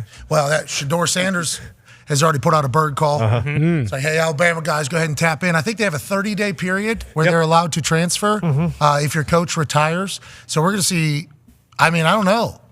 That's why Saban's in the building today. Yeah, exactly. How many guys are just going to be, at least he's still here? Saban's in the building today, hopefully trying to keep his own guys recruit. I assume they're going to hire from... Probably should. What did you... How about that whole staff? I don't know. I assume they all get jobs because they worked at Alabama, but I don't know what they do going forward. You know, AJ, what are you about to say? I mean, they get jobs, but I wonder if they. It sounds like they didn't know because didn't they say Saban was on the phone an hour before he told like the coaches that he was retiring, like recruiting or talking to somebody? I like the thought of Saban and Wink Martindale down on the beach in Florida, just being like, "This is a lot better." Man. Than any of that. Loving this. Any of that. What are you going to do? Yeah, I'm just going to tell them it's all good, and I'm just going to say I don't want to work anymore. Okay, and then what are you going to do? I'm retired. All right. All right. Handshake. Hop on the planes. Saban retires, because he was in Florida. We saw him whenever we talked to him. He was down in Florida. That is obviously a time of reflection after the season ends. Him and Miss Terry having a time down there, just chit-chatting about, like, what do the next 12 months look like? Do we want to reinvest everything? Because he did this year, right? People are saying greatest coaching job that he's had. The development in which that team showcased throughout the year after the early loss, the resilience, the toughness, all the way to make it to losing to the national champions, obviously, the Michigan Wolverines. Congrats to them. They're a great football team. Great football. Yeah. Jim Harbaugh's still up in the air. Right. We don't know what's going to happen there. But for Saban, I assume that's what he did, right? Like for you, whenever you knew it was probably over and done, what was it? You just examined what life is going to be like if you wanted to sign up for this again? Is that what took place? Yeah, and it was after COVID. So that took the wind out of everybody's sails. Just took the fun out of, But now, let's say if you're Saban, you're thinking ahead to the next, what you're signing up for if you go back to coach them, and then you're just thinking to yourself, life could be much better than what I'm that sure is. he's got it well planned out. He's been very organized for a long, long time and detailed, so I'm sure he's... Chuck, wasn't it tough, though? Chuck, I'm sorry to cut you off, but players, they talk about players transitioning. I would imagine if you coach for this many years, transitioning to the real world has to be difficult no matter what your age. It's so freaking... Because you've been a part of a team for your whole life. And when you don't have that team, like you've given that back to me, being part of your team, and I'm very, very grateful for that. But when I was done, AJ, to your hey, me too, Chuck. Team on me, team on three. 1, 2, 3. Team. Yeah, so that was, and I drove my wife crazy. You got to have a plan. You got to have something to do. You got to have your next life's work. And that's why, I mean, this was a lifeline for me. So I can't imagine, because those guys are football lifers, so there's no way, like Pete, Saban, Belichick. I don't think Pete had any idea. Like, you can't feel or that he's done. Bill was still in football. For sure. Saban, though, you would assume he has something, is what you're saying. That there had to be something that is going to pique his interest, pique his intellect, too. Like, he's going to have to feel challenged. Like, you can't just go to a point where it's like, I'm just moping around accomplishing nothing either. Like, he can go on a speaking circuit. Like, I mean, he's already done it. They'll be lined up for miles to get him to come in and talk to their organization. They're building about leadership, team building, or all that kind of stuff. He can do that. But don't you think there's got to be some type of succession plan to where, like, he made that decision? He obviously loves and cares about all those players and all those coaches, right? So there's got to be some kind of plan in place to where the majority of that thing, if not everybody's going to be able to stay. You would hope. Right. But in the modern college football. Yeah. I mean, it's different. Shit is bananas. BANANAS. That is college football right now. That's how you spell banana. He's going to be the number one car salesman at one of his dealerships next year.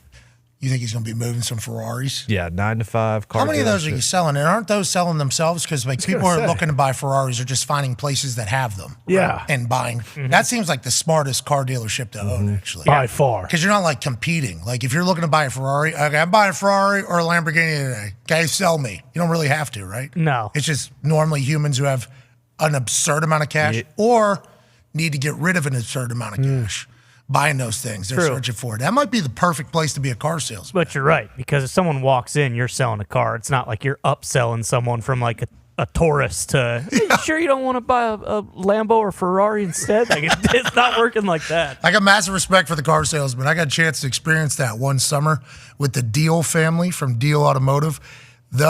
Them living and dying with every car that comes into the lot. It's a wild. Everybody's like, oh, these car salesmen, they're slimy, they're dirty, you're trying to rip us off. It's like, I don't know if they're trying to rip you off, but I do know they're certainly trying to make a sale. They are living and dying with all of that. The fact that he has that business, I'm assuming he has other investments. Oh, sure. His resume is where it's at. Probably got pretty easy for him and Miss Terry to come to a conclusion of like, all right, let's move on. A lot of people have been calling for this all year. For sure. As soon as he decided to come on our show, I think it was like week 2, Saban done. He ain't doing I never this. thought it. You know, I've told you now, coach is coach, man. I didn't think it was going to happen. And then every week when he sat there like this, you know, and he had like the game plan. Oh, yeah. Over here, and it was like Tennessee. this big, this thick over here. It's like that guy is still. And before we go live, every once in a while we'd see him walking about his office or whatever. It was always like on task. Like, there was always. He was standing up. As we were finishing the interviews, he would always stand up because he knows he's getting to his next thing. I got something to do. Thank you. All right, I gotta move this over to here, obviously. Now I got to do this. We got a game plan for this. What happens if we get into a 4th and 31? Well, got to have Gravedigger, obviously. Right, Let's draw that one up. It's like it never ends, dude. It never ends for those types of dudes. That's why we're lucky 36-year coach Chuck McGowan's in the building on this day. Hell yeah, Chuck. On this day. And as we wrap up here on ESPN, with a few moments left, obviously, we can't say enough about how honored we are to be live when this is happening. Crazy.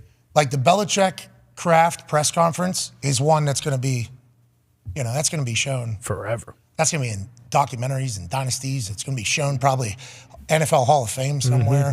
It's going to be remembered.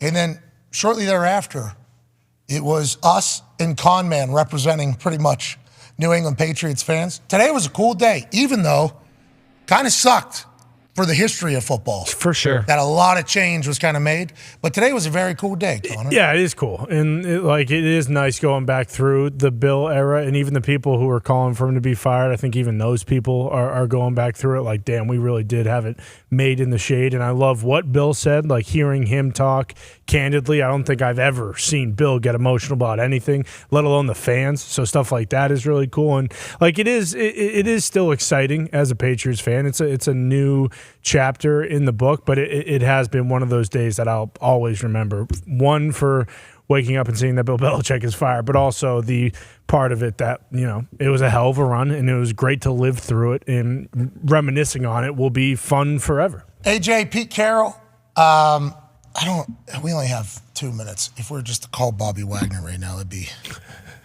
Hey, Bob, real quick. Rude. But the third hour, pretty packed. He said he's watching. Let me... Pete wants a job, it sounds like. Yeah, well, that's certainly. It's called Bob. Go to college. Give him a college gig. He's got the juice. Call Bobo. Okay. Hey, we're live. We're live. We're live. We're live. What up? We're live. Is that all right? Yeah, we're good. Okay, so we only got like 2 minutes too, but we wanted to get like your words because you were called out by him like numerous times in the press conference. Why did you and Pete Carroll get along so much, and what did he mean to basically your career up there in Seattle, Bobby? What up, fellas? Hey, Bobby. I'm glad to be on the show. Nah, Pete, you know, when I left from college to come to the NFL, all I heard was how serious the game was, how, you know, not fun the game was. And so when I got there and I was playing with Pete and he starts the meeting off shooting basketballs and all that stuff, I'm like, man, there's no way this is the real NFL. And his culture and what he meant to everybody and how much he cared about his players. And I mean, I'm pretty sure y'all saw in the press conference, like he really cares about the players and their well-being far beyond football. And I think that was what everybody loved about him. Well, Bobby, we appreciate the hell out of you, pal. Let's have you on next week. Appreciate you. Stay less. I'm on. My man, appreciate you, Bobby. See you. Okay, so everything we thought about Pete Carroll and his relationship with his players was just legitimized by a man that played there for a long time, and Bobby Wagner. Incredible success out there, Pete. And then you think about Saban. Saban won 7 national championships, the most by any coach in the AP poll, debuted in 1936. Alabama won at least 10 games in each of Saban's final 16 seasons, the longest streak by any program in the AP poll era. Saban has had 49 players drafted in the first round while 44 of them at Alabama. In 17 seasons at Alabama, Nick won 6 national titles and only lost 5 games by 14 points or more. Okay? And 13 of the last 15 national title winners were either Alabama or a team that beat Alabama. So, man, that is a pretty dominant performance by those 3 men. Hell yeah. We appreciate your contributions. Excited to see what happens next. We will transition to ESPN Plus and YouTube while SportsCenter continues to cover a massive day in the history of the biggest league on earth. AJ, today was sweet. Today was awesome. Today's historic. Historic, bittersweet day, though, at the same time. It is. But every new beginning comes from some other beginning's end. True. We'll see you tomorrow. Goodbye.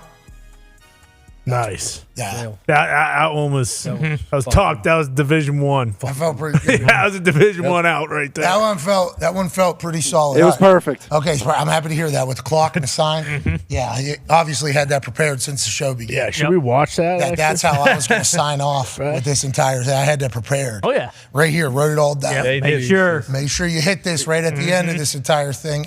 Let's get to a break. Robert Kraft will be having a press conference at about 2:00.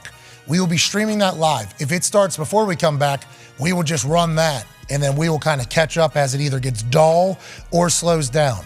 Then Ian Rappaport will be joining us. Nice. Oh, okay. Nice. Hey. All right, wait, the Insiders isn't on right now or whatever? So it is on right now, but in the 2:00 hour, he's free. Remember, Ian Rappaport, former insider in New England, before he became insider at NFL Network. So his ties run deep in New England. Excited to hear what his thoughts are. Be a friend, tell a friend something nice that might change their life. Take 5-ish. 5-ish. Let me tell you a little story about these statistics. Troy Polamalu, okay? Fucking Troy Polamalu. So we had a fake for the Pittsburgh Steelers that was a 100%er. We didn't even have a cancel the goddamn play because it was a 100%er. If we ever end up in this situation, inside the 7-yard line on the left hash, it is a 100%er that the C gap will be wide open and we will just part the C to the left. It'll be a touchdown. 100%er. We're playing in Pittsburgh, the city I grew up in. I grew up in Pittsburgh. I won the punt, pass, and kick national championship, AJ. National championship, AJ. Congrats. AJ, did you ever win the national championship punt, pass, and kick? I think I got 3rd or 4th out of 4 at the Nationals. I'm proud of you, man. Anyways, so we're there in that stadium, okay? A lot of McAfee's in there. A lot of McAfee's in Pittsburgh. I'm going to score my first fucking touchdown, night game, Sunday Night Football, I believe it was, right here, touchdown. We get into that situation. And I'm like, holy fuck, this is really going to happen. We're like on the 6 on the left hash. It's 4th and goal now. Field goal team's jogging on. I'm like, well, fuck, it's about to, I'm ready. I am ready for this to happen. So I get out there. I get down. Vinny's like happy for me. Vinny's like very excited. He's like, let's fucking go. Like Vinny's excited for me at this moment. I'm like, here we go. So I make the call. I forget what it was. So I start saying it, right? And everybody's looking at me like, okay, bright eyes. Here we go. Let's get after it. Offensive linemen are dead ass tired. They do not want to be in the middle of a field goal anyways. So they're just like, all right, I don't give a fuck if you die here, but this should work. Let's get some points. And all of a sudden, I go through my cadence, I call it, I get down, and Troy Polamalu's fucking ass goes ahead for however long his career was at this point. I think it was like 9 years or 8 years at this point. Not a once has he ever gone to this side of the field over here to the left and stood right in the C gap. Never. He lined up exactly where he had lined in film 100% of the time. And then as soon as I got to like the second cadence right before set, he just bounced his little ass right over to the C gap. And I like stopped everything I was doing and I literally just looked at him. And I gave him like what the fuck are you doing, man? Like, why are you there right now? And then I stood up and said, we are kicking it. We have to kick it. We are kicking this. And then I get down, and Vinatieri kicks it, and I jog off the field, and Chuck Pagano comes running up next to me. He's like, hey, good job. What you see? I said, what did I see? Polamalu just fucking went right into the goddamn C gap. What did I see? What did I see? And he goes, okay, sounds good. Good call then. And good call then. And then Vinatieri's like, hey, way to go, buddy. I'm like, way to go? Are we not going to talk about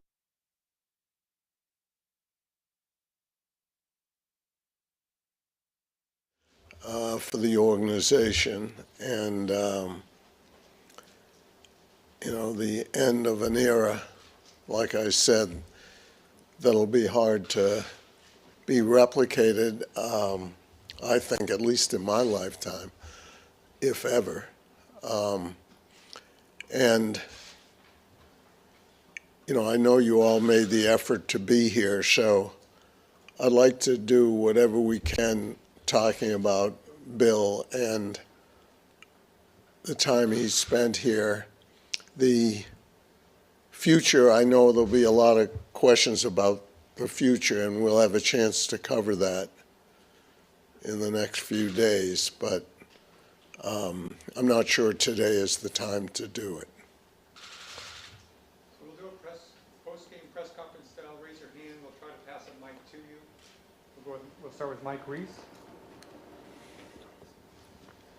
Robert, in speaking about Bill, you referenced him as the greatest of all time, and you said that's part of what made this such a hard decision, but that you both felt it was the best decision. Why did you feel it was the right decision?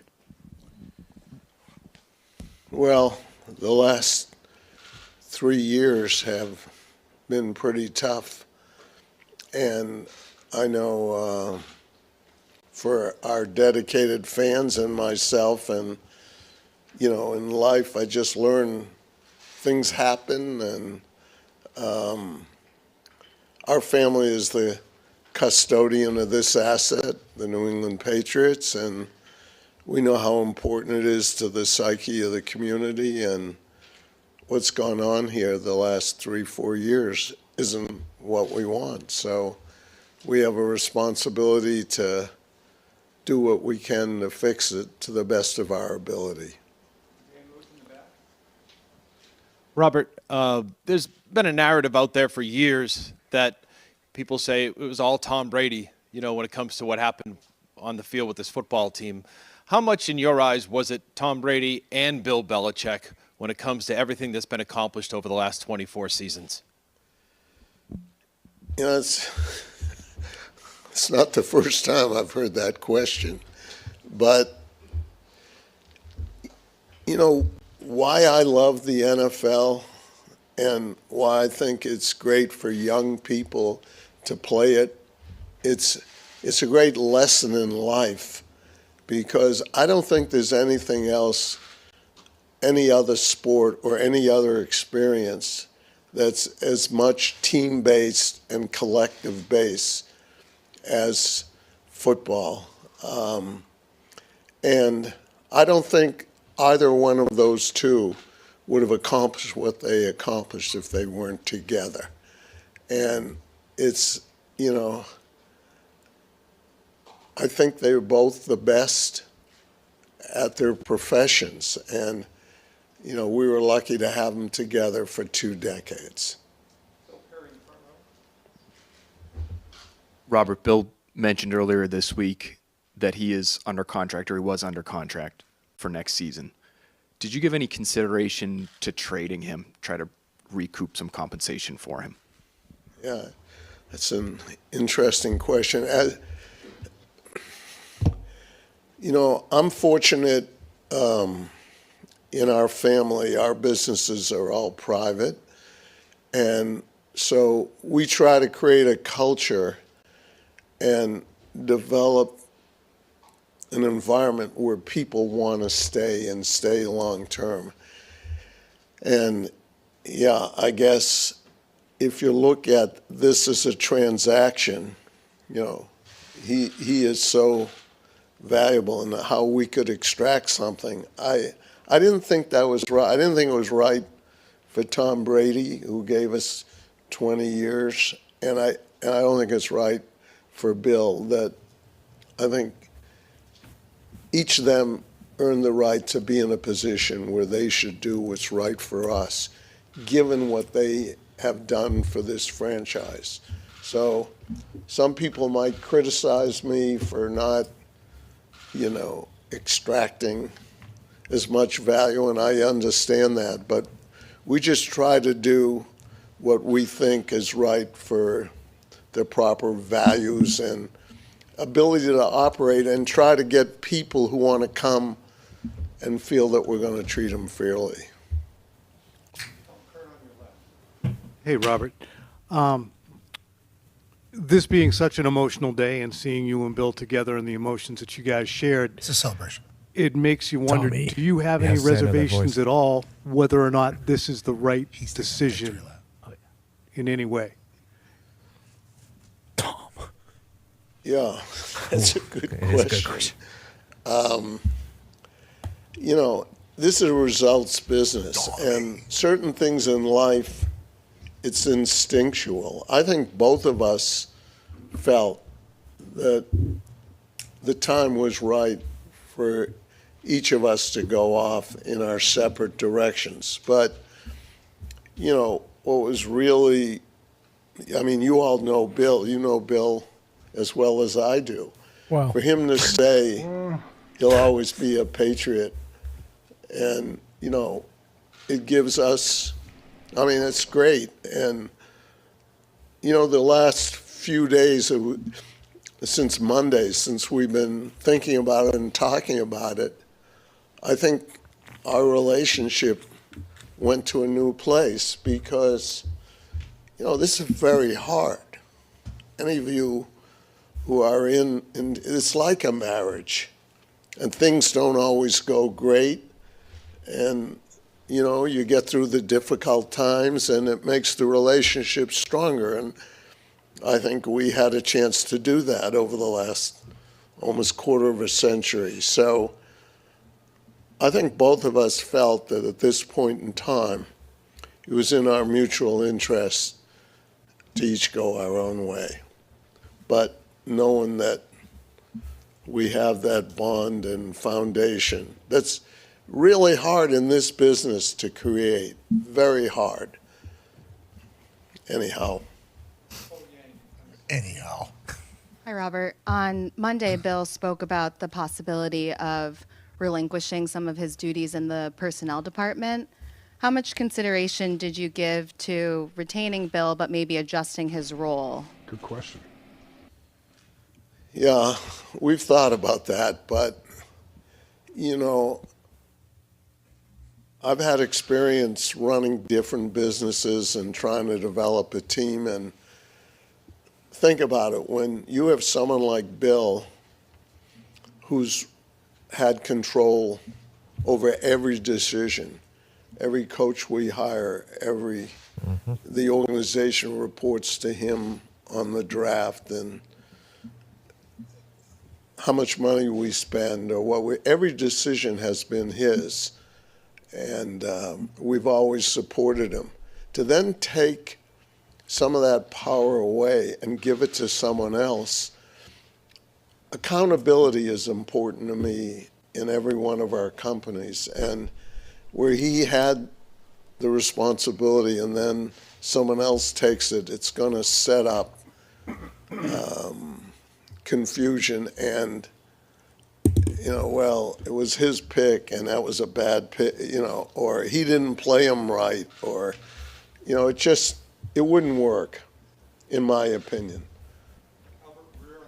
All right, Hey, as Robert Kraft continues to talk to the media, we will monitor to see if anything is said or if any actual breaking news comes from said press conference. Not an easy decision for Robert Kraft, the owner of the Patriots. Obviously has had a successful last 24 years, even though recent memory, not fantastic. They've done something to the Patriots organization that hadn't been able to be done before Kraft and Belichick entered those doors. That's AJ Hawk. The Talks Table is here at Ty Schmidt, at Boston Connor. Whenever he talked there at the end, you said exactly to something. What did he say that got you all riled up? I was saying exactly to what you said, because that's the guy or the woman asked him, you know, the consideration of Bill relinquishing some GM duties, which they talked about, or at least it was reported they talked about, and exactly what you said about the whole situation, like not just Bill relinquishing the GM, but more so like it's been 24 years of the same thing. So for that to change going into year 25. Just hit a reset button 24 years in. That's easy. In the same building. That's easy. I think it makes more sense now thinking about it like that versus thinking about like, hey, Belichick's gone, is like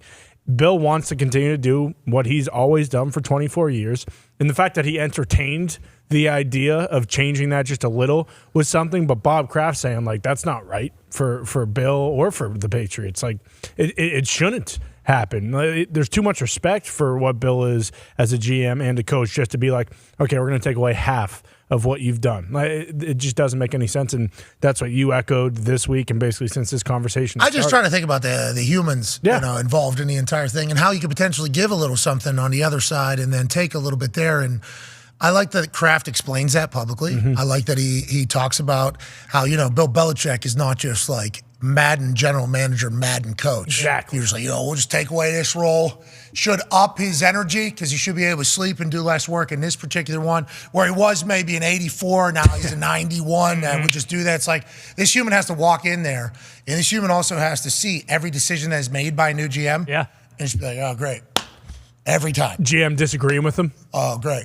Yeah, how many Super Bowls have you Yeah. Oh, no. Yeah. Oh, okay. All right, sweet. Draft picks, like, could you imagine if Bill loves a guy and then the GM's like, yeah, but what if they choose a GM that isn't the one that he wants? Oh my God! Just like the Vrabel situation down there in Tennessee, Yeah. allegedly. from what we've So been where he told. goes, does he have to be, or is it okay because it's a different organization? Yeah, I think it's a reset. This is how it's always been. Like you just think about human. There's a lot of instinct. decisions, though. Think of all the decisions you have to make. Let's say a GM comes in, and you talk to anybody that played the Patriots. They said Bill has his hand in every single thing. The snacks that are out in the lunchroom, everything he has. What if a new GM comes in, say they have a game overseas, and Bill wants to leave on Thursday? The GM's like, no, we need to be there all week. We're going Monday. Yeah. Like, how does he handle that? That's not happening. Yeah, let alone who's working out for the team. Like whenever Yeah, injuries huh? happen Yeah. mid-season, it's like, why is this guy on my field? Trades. This guy doesn't deserve all of it. Would be impossible. One half of the Hammer Down Cowboys Town Diggs is here. 36-year coach. 18 in college, 18 in the pros. Chuck Pagano is here. How about Chuck? Chuck, it's been a perfect day to have you here as all the coaching chaos has been taking place, is how Adam Schefter described it. Senior NFL insiders are having a field day, I would assume, during this week. Joining us now is a man who used to be an insider in the New England area. Yep. Now he's a Daily Show host. Wow. Ladies and gentlemen, Ian Rappaport. Hey. What's up? Oh my! What's up, guys? Wow. Look at it! Good. Wow! Look at it! How's it been being a Daily Show host? You crushing it over there? We are crushing it. It's something. I always respected what you guys did, having to bring it every single day for 3 hours. And we have to bring it for a little less time. And a little. We wear, I see you wear sleeves now. We all wear sleeves and not nice stuff, but like semi-nice. It's tough, man. It is challenging out there. I respect what you guys do even more than I did when I used to appear on this show on a regular basis. Yeah, well, we always hold you near and dear in our hearts. And my dad was a truck driver, my uncle a firefighter. I don't think anybody's ever going to feel any empathy for having to talk into a microphone every single day. But I do agree, and I do appreciate this sentiment. And I've heard you guys have been slaughtered. Oh, yeah. Keep it going, Rap. We absolutely love it. I can confirm. Okay, we appreciate you. Wait, aren't I the source of that? Yes. Bingo. You were the one that leaked that you guys are doing great, which is not a bad little play. No, yeah, smart. Not a bad little play. And then that gets aggregated and reworded. Game of telephone happens, and then boom, it gets to us now. And every time we hear about you, it's always good. How's the family? How's the family? Family good? How's the family? Family's good. They're doing great. They're still in school. We haven't sent them away, so they're in the house almost every day. I didn't know if there was like a winter wonderland for like 3-4 months. It's got to be something. Well, I'm kicking them out of the house tomorrow to go skiing while I sit here and do the hard manual labor that I'm doing for a living. So they're going to go for your family. And my wife is going too. I'm kicking her out also. Jeez. But they're going to go. They're going to go play, and I'm going to stay here and work, which is challenging. But I'll tell you this. They miss you guys. They saw you guys when they were in the airport in Atlanta, took a picture and was like, "What? There's Pat." I'm like, "Yep." Not AJ, though. Well, tell them, a lot of AJ stuff this week. Tell them we miss them. I saw them. Tell everybody we say hello. Hey, Rap Sheets. Will do. Hey, Rap Sheets, whole family. Now, you're working this week, but that is not the norm for the Rap Sheet family. We have to remind people, if there's anything to be done that is manual labor, it is most certainly Leah, who is Ian's wife, that is taking care of everything. Yep. We have followed along closely with this thing. We have been embarrassed for Ian numerous times, but that's just how they operate. And when they go to Harry Potter World or whatever, Ian leads the way there. He does. He's the hero. When they go to Legoland, Ian's crushing it. Absolutely. But if they need anything done at the house, Lee is handling it. Right. Yeah, worried if And it we- snows these next couple days. All right, let's talk about your job, your hard manual labor that you do for that family so that they can go to 9-month getaway trips in the woods, in the cabins. And Cannot wait for that. Yeah, Sorry. it seems like you have a countdown, you and the wife probably. You did a lot of time in New England, obviously, before you became NFL Network's senior NFL insider. What do you think about today? How long do you think this has been brewing? And how many people knew that this was going to take place on the day that it took place? Because it seemingly came out of nowhere this morning.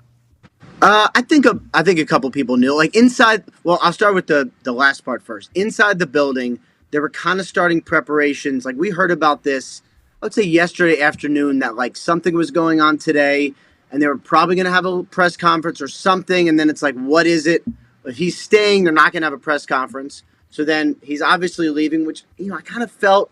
I felt on Monday after the Belichick-Kraft discussions that Belichick's thought was basically like, I can't get there. Like, we can't get to a point where this makes sense that we're both going to run it back, right? Like you guys, I thought before I got on here, hit it pretty well. Some of the half measures that were being discussed, and even I tried to convince myself of this over the last couple of weeks. Like, none of that in reality made sense. A clean break probably made the most sense. So you could sort of feel this building. And then I think by last night, it was obvious everyone was moving on. Then it was just this morning making sure like that today was going to be the day. And I felt weirdly sentimental. Like, I spent 3 years there. Connor cried. Connor got teary. Well, Connor cried. no. Been there. Sorry. He did. And Bill kind of did too when he was talking to the fans. Yeah. Yes, he did. So the fans cried and Bill cried. And like that, it's amazing. So one of the weird things that happens when you are a daily beat writer of a coach is not only do you start like kind of like talking like them, like when I covered Alabama, you start saying like like Nick Saban, and you start explaining things like Bill Belichick exactly when you cover how he him on says a it. daily basis. And like these guys take over your lives, right? And like we do football as much as we do. Bill Belichick has had a major part of my life, like major. And so I am, I knew this was going to come at some point, kind of thought it might be this year, but it is surreal. I think they did the right thing. I thought that moment of those two guys standing at the podium was, you never know how something with Bill Belichick is going to end. These things do not always end great. That ended perfectly, I thought. Today. Well, it was a celebration. They both told us that. Go ahead, AJ. Ian, so do you have any insight on who the Patriots may hire to be the head coach, and also where Bill could go? And second part of that, do you take anything from Kraft giving Belichick 2 one-arm hugs, and Bill never extended an arm, really? He just kind of took the hug with It was like 1/4 of a hug. Yeah. A full hug. Bill's not a is 2 hugger. He arms. He doesn't know how to. He doesn't know how to. So No, people 2 no, arms. he knows how to. But first of all, Belichick he has a cold, so I think he didn't want to spread the cold. Kraft did mention that. So I thought that was didn't want in to his, kiss him, yeah. one of He's his elderly. final moments as a Patriots coach. One of the nicer things you could do is like someone hugs you and you're like, whoa, I have a cold. You don't want this. Okay. You don't want Yeah, it. you don't want this, right? What I got, you don't want. I actually looked at the body language of the hug, and what I didn't see was a pullback. Like Belichick, he didn't go in, but he didn't pull out either. It was more like, you want the hug? I'm here for the hug. No Nope, pull there was out. not Plan pull B. out. Finishing in there. Wait, what are you guys saying? Yeah, You mean- you. What are It's you what you saying? said. You said it. You say didn't pull out. Just left that thing in there and said, let's roll the dice. They both answered. That's what you said. Neutral. So yes, so I did notice the hug. Kinda. So the other thing, where do the Patriots go from here? They have a really, really good in-house candidate in Gerard Mayo. And look, this year was weird in the building for the Patriots. I just, it's never perfect. And I think it kind of was odd having the heir apparent literally there in the building while Belichick is also there, knowing that his clock is ticking and there's Mayo kind of like poised to take over. To me, having Mayo there and having Mayo take over makes a lot of sense. He knows the program. He played for Bill. He coached for Bill. He is extremely smart. Players like him. Needs to find a quarterback and fix the offensive side of the ball, but the defense was balling. That now Vrabel makes sense too, but like I've always thought that the Crafts viewed Mayo as the next guy. So to me, like they'll do a thing, but like that makes sense. As far as where Bill lands is harder to me because like if he wants personnel control, which as Kraft said he has earned, then it's like most of the places have a GM. I would be surprised if he was with the Chargers. The Panthers make some sense. They don't have a GM, and I know Tepper looked into Belichick last year. That makes Atlanta potentially too, but I think those places would be kind of ones to watch. Okay, on that particular front, Connor has a question for you. Yeah, Rapture, obviously those are teams without head coaches and some of them without GMs. Are there any teams now, though, that, maybe reevaluate who they have currently? Anybody who had, maybe a down year or a year that kind of dropped off after having success last year, a la the Giants, who, they were also looking into Bill allegedly in the past. Will those teams kind of think about like, hey, if we can get Pete Carroll or obviously Bill Belichick or even, one of these other guys, Vrabel, if you will those teams reevaluate too? And then we might see a little more movement from elsewhere? Yeah, well, first of all, the Pete Carroll thing was interesting because he, sort of gets moved aside or moved upstairs or whatever, and then says he really wants to coach. And I'm like, you do? Like, I don't look, I think he's awesome. So that would be okay if he wanted to, but he's also under contract. So, like, now that's a team that could theoretically trade for a coach if somebody wanted. But so I looked at the kind of landscape today. I took a little look, and I thought in my brain of, like, who would fire their coach for Belichick. And I haven't really found anyone just yet. And some of the places that I was wondering, like, would they make a move? The Bears, the Saints, they all seem to be moving forward and sticking. Now, could there be a team in the playoffs? Could there be a team that, would be widely discussed as a potential spot for Belichick, who has in the past had some tough playoff performances and a coach that no matter how good he does is always perpetually under fire? Could they move on if Belichick is sitting there? Potentially. Okay, so there's a lot of potential. Tone has a question for you. Yeah, you kind of, we know you were talking about the Cowboys there, Ian. Is there any, kind of, is there, don't forget, we know you. Is there any? 12-5 last 3 years. Mike 12 McCarthy. and Pretty 5. damn good. Is there any other, let's just keep the Cowboys out of it. Is there any other playoff teams that if they have a bad showing, that their coach could potentially be a change there? I don't see one. Now, this is always bad because you say this and then someone goes out and does something crazy.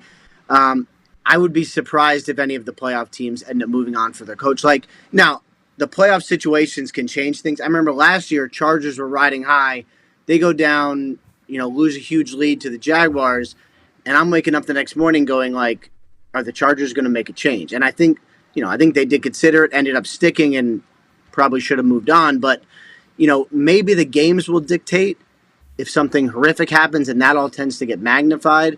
But I don't see right now one of those places.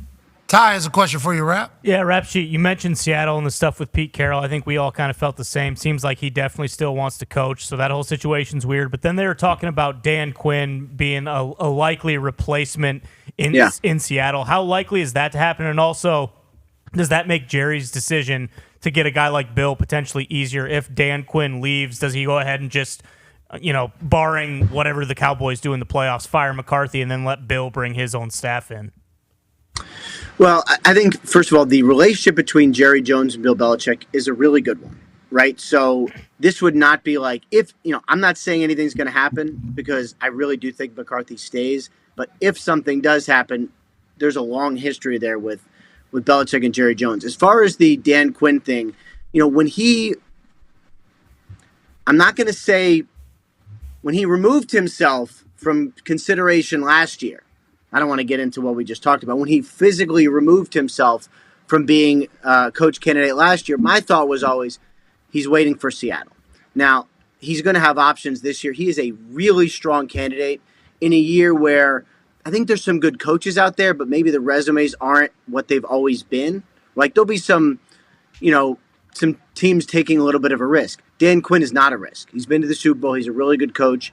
I think Seattle, I think there's some mutual interest and that would make sense. That's always seemed like the logical thing. And culture is so important there. You wouldn't have to teach anything. Like, he gets it. He knows it. He lived it. I think that one, some dot connecting, but that one would work for me. Feels like a perfect handoff. The Pete Carroll situation is alarming, though. I don't think any of us knew that he was potentially going to get. Yeah. I mean, like, if you had asked me earlier that day, I would have said, look, it's kind of weird there, and obviously it's up to Jody Allen, but I think he stays because, like, I thought all those conversations. You wouldn't have said that. No way. You wouldn't have. What was weird there? Well, what it was would've been weird wrong. throughout the season? Well, no. So I would say the last 2 weeks of the season, when I tried to get answers on whether or not Pete was staying, the answers didn't come because it was always like, well, it depends on what Jody Allen thinks. And, some of the owners I do know, her I do not. And you can't, it's to get inside the mind of the one person who's making the decision is what makes this time of year so hard. So I thought it was going to be okay, but I was always like, maybe the rebuild hasn't come fast enough, and maybe she thinks the team underachieved, which obviously is what she thought. Now, I don't think they did underachieve. I thought they were regular, but that's why these decisions are so challenging, because it's literally one person going, this just wasn't good enough. Yeah, Robert Kraft said in his press conference that he's hoping to find a person that'll get him back to the playoffs and sustain success. Obviously, that's what he's looking for. So the failures is why this started happening. And remember, Robert Kraft was telling everybody, even on the sideline of the Germany game whenever he was interviewed, like, I've never experienced this before. Yeah. I've never experienced this before as an owner. It was those types of things that I think piqued all of our interest. Like, maybe this is the end. Now that we're officially here, it's obviously weird. There's a couple other places, though, that names keep popping up a little bit. Yeah, Rapshi, what's the deal with the smoke in Philly? There's been a couple different reports where it's like Nick Sirianni, keep an eye, he might not be that safe, and obviously now there's words about Jalen Hurts not being able to throw a football all week, so that doesn't bode well for them in the playoffs. And then why hasn't Antonio Pierce been hired by the Raiders yet? That felt like the easiest layup of all time this offseason. Second question first. They have not completed their DI requirements, and they have not completed the interview process. Now, they could theoretically do it, right? If they interview two people of color who are not currently employed by NFL teams in person, they could theoretically hire Antonio Pierce. They have done, I think they've done one, either had done one or are doing one, and they would need another to fulfill that. I don't know that that is shut and done yet. I do believe he's got a strong chance to get the job, and like, if he doesn't, I don't know what else. Honestly, I don't know what else you need to do. But I would say that's probably a good question. As far as Sirianni, I get Philly. I'm not from Philly, but I do have some kindred spirits there in Philly. My good buddy Mike Garafolo is a Philly guy, and sometimes he'll call me up and just yell, and I'm like, oh, that's what Philly's like a little bit. So I get the angst. He has won 11 games. He literally went to the Super Bowl last year. He is not going anywhere. And the thought that he could is so wild to me. Like, I know some teams have moved on from coaches that won like 14 games, and all those teams end up regretting it. You have a good coach who's capable of winning consistently. Don't let that guy go, and I don't think Philly will. You got to figure out the coordinator situation quick, though. That's going to have to be something that's going to be tasked with going forward. Yeah, I would say at least defense. We'll see about offense as well. Yeah, maybe another year in the system will make it work. Jalen, though, the knee, the ankle, now the finger. Oh, boy. He's had a much different year this year than last year. Football gods haven't been as nice to him this year as they were last year. That'll all get back to normal. Sure. Big Dom DeCastro will be back on the sideline. Oh, yeah. Yeah. That's big. Yeah. Yeah. What's their record without him? Not good. Not 1-5. Not good. And honestly, forget about the coordinator change. Maybe it's a Dom situation. Yeah. Yeah, I know you haven't been on the program in a while. That is obviously what we've been pushing. Right. As you could probably guess, that is our entire angle in this entire thing. As it should be. Yeah, bingo. Yeah, and there's a chance, and this was kind of something floated in this particular world. We're not allowed to float anything, but we will float this. A Michigan man who won a national championship said, what if Dom DeCastro had some Connor Stallions in him? Ooh. What if Dom DeCastro on the sideline is a security guy, but also like cover three? Like, what if he is smart guy? Makes sense. What if he's been a weapon on the sideline? They're Ernie Adams. Yeah, and he's just been hidden under like the look at this big Italian. He's a security doofus. Like that's what they say. But on a sideline, no. Maestro. It's covered too. But can he do his thing from like a box or something, whatever his thing is? No. Boots, No? 10 toes Has to down. be- Yeah, presence. 10 toes down, that's right. Boots on the ground. Needs to have it. You think he's up in a booth with us? No way. That's Big Dom. Go ahead, AJ. What about Jim Harbaugh? Does he have any interviews set up? Like, it seemed like it was a no-brainer. He was coming to the NFL. Now there's a ton of guys out there that want jobs in the NFL, some legends. Where does Harbaugh kind of fall in? He'd be another one. So the national championship run is kind of a whirlwind. It seems like he's just kind of like decompressing from that now. The weird thing about the cycle, and for those of us who, do this on a daily basis, it is a grind and tiring. Not quite like driving a truck or a real job or manual labor, but it is a little bit of a Or the grind. military, obviously. Yeah, Or a thousand any other real things. job. Construction, Teaching, bricklaying, landscaping, making pizzas, smoking meats. Smoking meats. Barbecue. Oh, we porn. We did some meats this past week. Yeah, you're right. It's a grind. Anyway, Harbaugh. Hardball. No, a lot of these hires are going to happen in a couple weeks. You can't even interview a person employed by an NFL team in person until the 22nd. So there's no rush. But looking around for Harbaugh, and I'm not saying, I think there is a real chance that he gets a job. I just haven't found it yet. And I think that's one of the hard things is, we all know what a good coach is. And if he is in the NFL, I do think he would win. He is really, really talented and awkward and uncomfortable and very talented. Whoa. The hell I is just that? don't know where. I know people talk about the Raiders. I haven't sensed that. I haven't, the Chargers I think could be interested. That would be potentially one. I haven't seen any other places. So, yes, I think it would make sense. I just don't know where it would be. After getting to talk to him personally in a big-time journalism sit-down, I saw that. It was good. Thank you. How? You're so busy. Yeah. Well, I actually had a Rappaport evening the night before. Yeah, sure. Oh, yeah. Colts-Texans game. Then we had to fly to Houston. We did some more Rappaporting. Yep. Then we got to the lobby, ran into Stanford Steve and a few others, did some more Rappaporting. Obviously. And then went to bed for 30, 45 minutes or so. Yeah. Missed Gumpy in the lobby. Oh, yeah. And then headed. Forgot about No. What? Forgot about, Gumpy ditched him. Ship That did not happen. Hold on a We're second. not So doing that. when you roll in there, are they looking at you like? No, because I didn't get I was just up. I wasn't I would have one beer for an hour. It wasn't like I was. tried that. I wasn't really Rappaporting, I guess. It was like a 1/4 Rappaport. Yeah, it was like Maybe 1/6. you know how they have the lawnmowers? Yeah, oh yeah. How there's the rabbit. Sure. And then there's the turtle. So that's a Rappaport lawnmower. Oh, yeah. I was on turtle. Okay. The thing about Rappaport is he's always on the rabbit. He's breaking that thing going past the. Always. Yeah. He's actually lifting up the side thing so he can go faster because whenever it bounces. Yep. And there's another hard job, Landscaping. For sure. Yeah. Is there- So anyway, when you walk in, they weren't like. No. You kind of played it off. Well, I took a good shower. You know what I mean? I took a good shower. Everybody's Was it uncomfortable? No. No.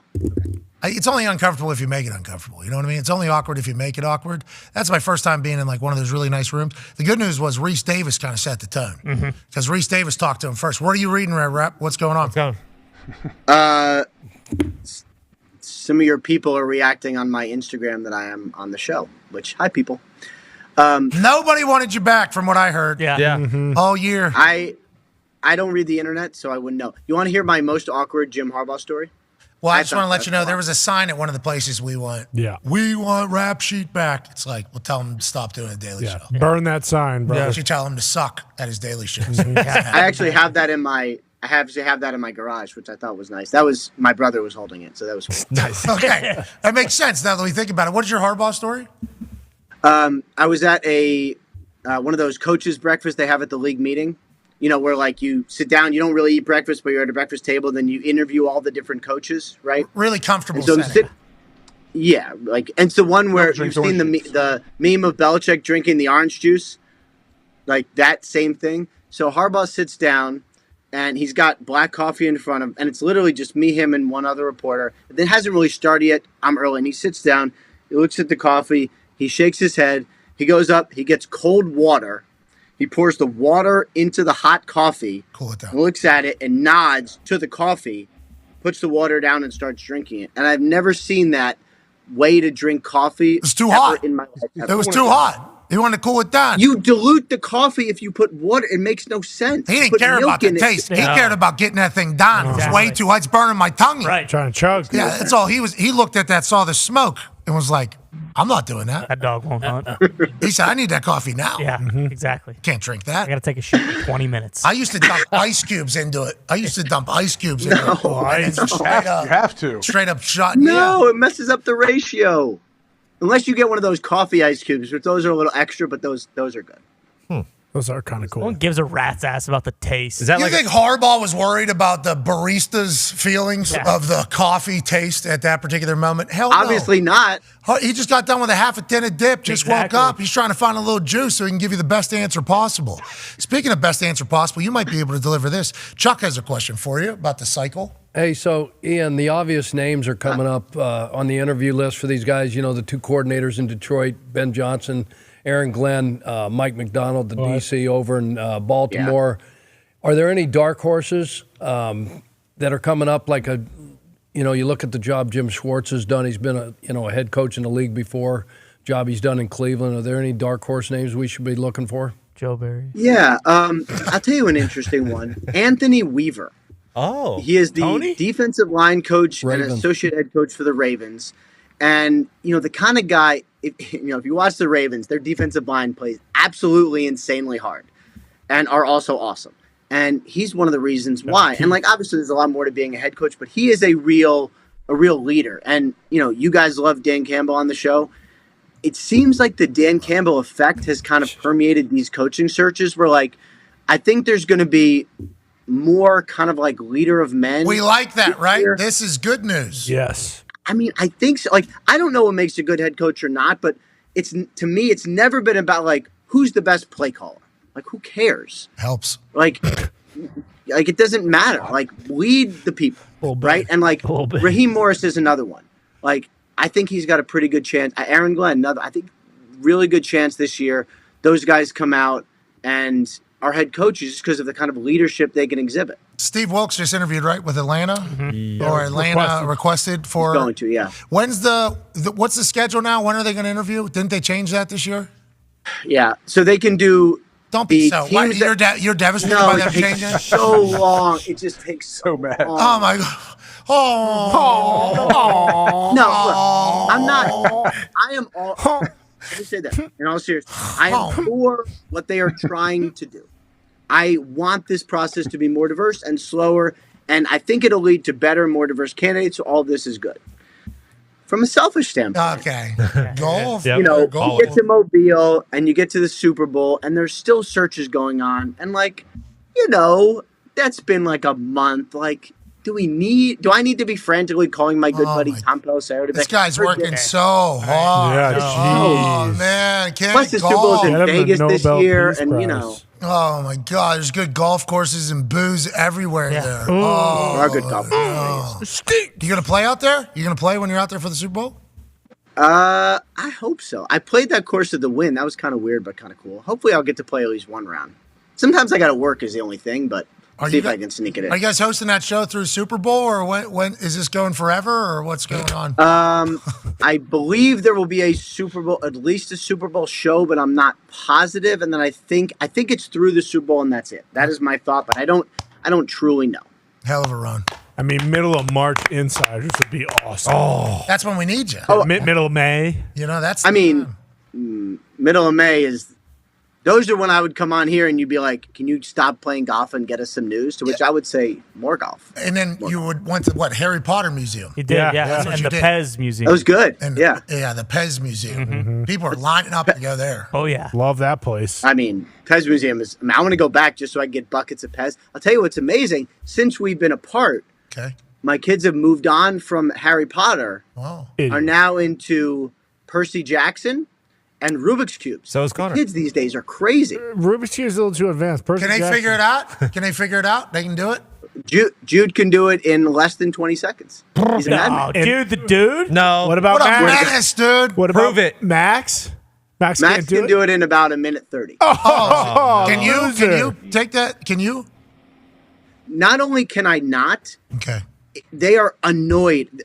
Jude cannot believe that I can't do it. Like, how could you not have learned? Embarrassed by you. He's doing it in less than 20 seconds. It's going to be Literally tough to embarrassed. tell him anything. They for teach the him at rest of summer his life. camp how to do it?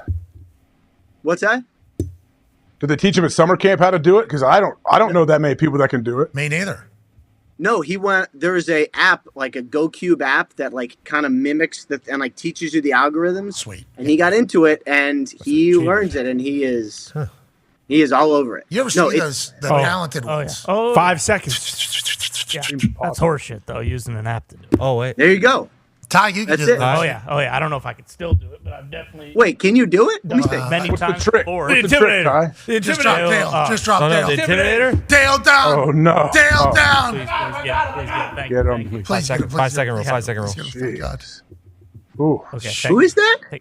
You guys. Zoom my in. Zoom God. in. Guess, Ian. This would be great. This would be a good little indicator. Yeah, here we go. Who do you think that fun pop is?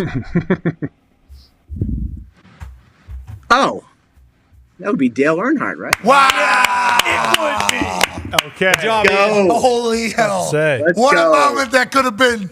That could have been. I was hoping for it. I was gonna be like, one like, Lewis Hamilton or one of the F1, but No. Not one of those it's dorks. the same thing, but it's just in It's different. not the Oh same thing. my It is God. not the Yeah. same thing. F1 Take it's how many not. steps forward and then sprint backwards. How'd you end up doing that? You made yourself look terrible. You knew who Dale was. Let's move along. Yeah. Now you bring in F1, this Mickey Mouse. Yeah. No offense. Beta. Even though a lot of people have a lot of people have the F1, I can't believe you just did what you just did right there. Sack of sub. F1's great. I got to get to a race. That makes sense. I lived in Alabama for 3 years and never went to Talladega once. Come on. I mean, I do believe that. Yeah, it makes sense. Yeah, I do believe that, actually. All right, Rap, anything we need to know from your world over the next few days? What's next? You got 8 head coaching positions. Oh, Foxy has a question for you. Sorry. Ian, any update on Sam Laporta for the Lions this weekend? Need it. Sorry, Foxy. Yes, Sam Laporta, he's got hyperextended knee and a bone bruise. So it's basically the same thing that Travis Kelce had at the beginning of the year and played and was like kind of limited. Seems to be a long shot. We should be finding out soon. I would be surprised if he plays. But if that's the case where he is now, I would say if they advance, probably has a shot next week. I mean, this draft class by the Lions is pretty filthy. Oh, yeah? He's a big piece of it. Do you remember the reaction as it was happening? What the hell? Everybody's saying it's bad. That's fine. Take him. That's so much. I mean, to all Jameer the picks, I think, right? Like, Yeah, take a did. linebacker in the first round and like a running back early, and all those guys are killing it. Absolutely. Just like you, pal. Are you in as good? You look good. Look like you're in good shape end of year, right? Yeah. That's accurate. Appreciate it. Yeah, I'm on the Peloton grind, which is good. Nice. Needs to be. Bike Clear or the mind. treadmill? Bike. Yeah. What's So I your can- handle? Oh. Yeah, what's your You don't handle? want your that. handle, You don't bitch? want that smoke. It's rap sheet. It's rap sheet or lowercase, It's all rap lowercase. It's the R is uppercase and then the S is uppercase. I don't follow anyone, but if you follow me, I will follow you back. You'll be my one. It's a person. date. Nice. You guys are riding together. What's your name? Chucky P on there? What is your- What's your name on there? Chucky Meatballs? Chuck Strong. Chuck Strong. Hell yeah. Rap sheet. Guys are riding together. Do you do Jess Sims's classes? No, but the kids do. She does like a family Peloton, and they do that, and she's great. I try to give some songs, just some ideas sure. before Like our game day production meeting goes. Smart. I'm always like, so Jess, you're yelling at these people? Yeah. I'm like, have you heard this one? I start playing songs. Then I try to start the meeting. I'm like, banger. Yeah. Yes. Use this one. Who's your favorite instructor? Excuse me. No, you're all right. I'm cool with that. Yeah. I do a lot of the British people. Ben Aldis. Leanne Hainsby, Sam Yo. Aren't you on there too, Ty? Ben Aldis. Ben Aldis is a dog. Aldis. Yep. Yeah. What are you riding a bike? Yeah. Oh, yeah. With Ben Aldis? Oh, yeah. Can you do a little bend for us? He's big on, like going into the music. Big. All right, Peloton in 3, 1, let's go. And then he's a former DJ, so he's yeah. He's got the moxie. I want to do that. I want to take that class. I want to take that class as well. No. Ben Aldis? British people are great. I love that. Yeah, he's the man. And then during the ride, is he yelling at you? Is what's happening? Because I don't like being yelled at this stage. No, that's why I like, because everyone loved Alex Toussaint. He was like the big guy. And then I was like, I don't need this guy fucking yelling at me the whole time. See, I just do want- need that. I That's want why I Ben go with Aldis. Toussaint. Okay, so you're a Toussaint guy because you need Yeah. a little direction and Yeah. discipline and yell. Yeah. Ben, I don't Lemming. need that. At this stage of my life, I'm okay. I don't need somebody yelling at me on a screen I'm paying for. But you, Yeah, Ben Aldis, like maybe like 15 minutes in, 30 minutes in, 45 minutes in, he'll be like, come on, Peloton, let's go. And that's really all it is. And then it's just the music carrying you. Sam Yo's English too, isn't he? Sam Yo? I don't mess with anybody but Ben Aldis. Holy shit. Rap You sheet, Ben Aldis' Sam Yo? biggest? Yeah, got your guy. I don't like. I agree. Like, I don't need anybody yelling at me literally ever. So like these, like, and that's one. Like, they got a good vibe there, so it's all like pretty encouraging. They used to have at the beginning. They had people who would kind of get after you, and I think now it's gone more toward like good positive vibes. You Alley know, Love. I like to hear Alley that. Love, very positive. I like to hear that. I'm going to get on. Ben Aldis? Yeah, he's a man. How about at the end when I need a little extra boost? What's Oh, yeah. Ben Aldis He'll saying get there? you. Take me home. Almost done in 10, 9, 8, 7, come on, Peloton, 6, come on, 5, 4, 3, almost there, 2, 1, cool down, cool down. He's the man. I feel like I just did a class. I Yeah. appreciate it. In my mind, I was working out. That's Yeah, enough you for were. me today. Rap, it was great seeing you again, Power. You still smoking meats or no? Yeah, kind? oh yeah. We had so we didn't do smoking. We did some grilling last week. We had spinalis, which is like That's not real. which is like a ribeye cap, which is kind of rare, which was Oh. amazing. And then we did a wagyu bone-in ribeye. That's definitely not It's how not it's how pronounced. you, it's wagyu. That's definitely you don't have to you don't have to say every letter in the word. I don't think the wagyu. No, I think that's how it is. Wagyu, right? Yeah. Yep. Wagyu. No, Jesus. only the Yeah, one. you got it. I can't even say it. Wagyu. No, he's got it. Yeah. I would like some wagyu. You got it. It was delicious. Could hear that through the mic. No, that was off air. I promise you it was. I don't know. I think about it went through my ear. I thought he got, yeah, someone. Anyways, great. we appreciate you. See, yeah, it did. With your Wagyu, you're a Daily Show host. You deserve it all. We appreciate you. Ladies and gentlemen, Rappaport. Appreciate it. We miss you, Rap Sheet. Good to see you. Hold on. Is he still there? He's off. Call him back. No, next time. What were you going to ask him?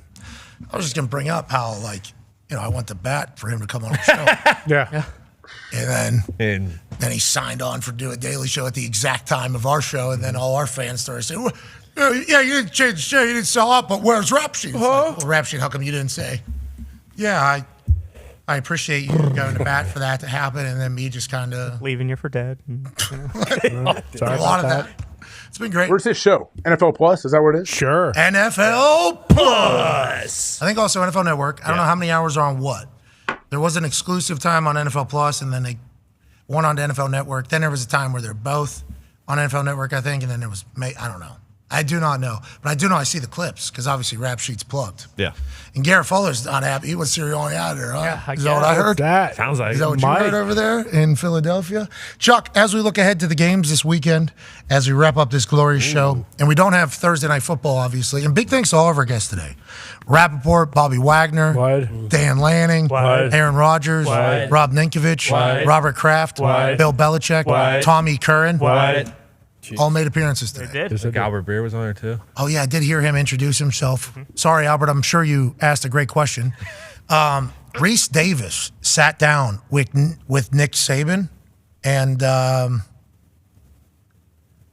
Like today? yeah, like as we were live. So it was the time frame was that's why I was looking at my phone. The time frame in which he was going to be speaking with him had moved a few different times.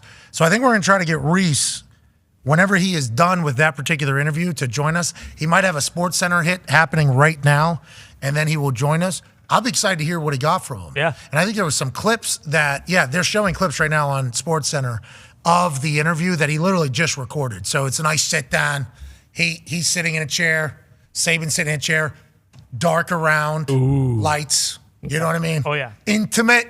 is how they describe that. Reese Davis, Alabama alum. So I think he'll be free in like 4 minutes or so. We'll give him a call just to kind of put a cap on this historic big news Thursday that we've had. But before that, Chuck, you look at these Super Wildcard Weekend games. We got 2 on Saturday, 3 on Sunday, 1 on Monday. Yeah. I mean, we got some magic here. And you were a great Thursday Night Football against the spread all season. Higher hit rate than anybody on earth. Atta baby, Chuck. When you look at this game, what are some of the games you're looking at, and what are you thinking about whenever you're looking at them? Obviously, the cold is going to play a factor in some games. Maybe some teams are hot, some teams are cold. What are you thinking about, Chuck? That Cleveland-Houston game's interesting. How come? They just played a couple weeks ago, Week 16. Cleveland came away a winner. Quarterback C.J. Stroud did not play in that game. I think it was 36-22 ball game. So be interesting to see what transpires there. I mean, he's as good a quarterback as there is in the league right now. You got something? No, I was going to put the games back up there just in case you were trying to see if you had anything for the other ones. Buffalo was like 40-mile-an-hour winds, allegedly, with the Pittsburgh Steelers going in there. Certainly a potential advantage for both teams, depending upon how you look at it, right? Yeah, no doubt about it. Buffalo, I can't see Pittsburgh going into Buffalo, the role that they're on right now, and doing any good. I like Buffalo there. I like Cleveland at Houston. I think Green Bay if Green Bay will go in there, they've got 2 runners. Keely's Hill for Dallas they've been, a little susceptible to the run. So if Green Bay goes in there and shortens the game and runs the football, Jordan Love moving around doing his thing, playing as good as anybody in the league right now at quarterback position.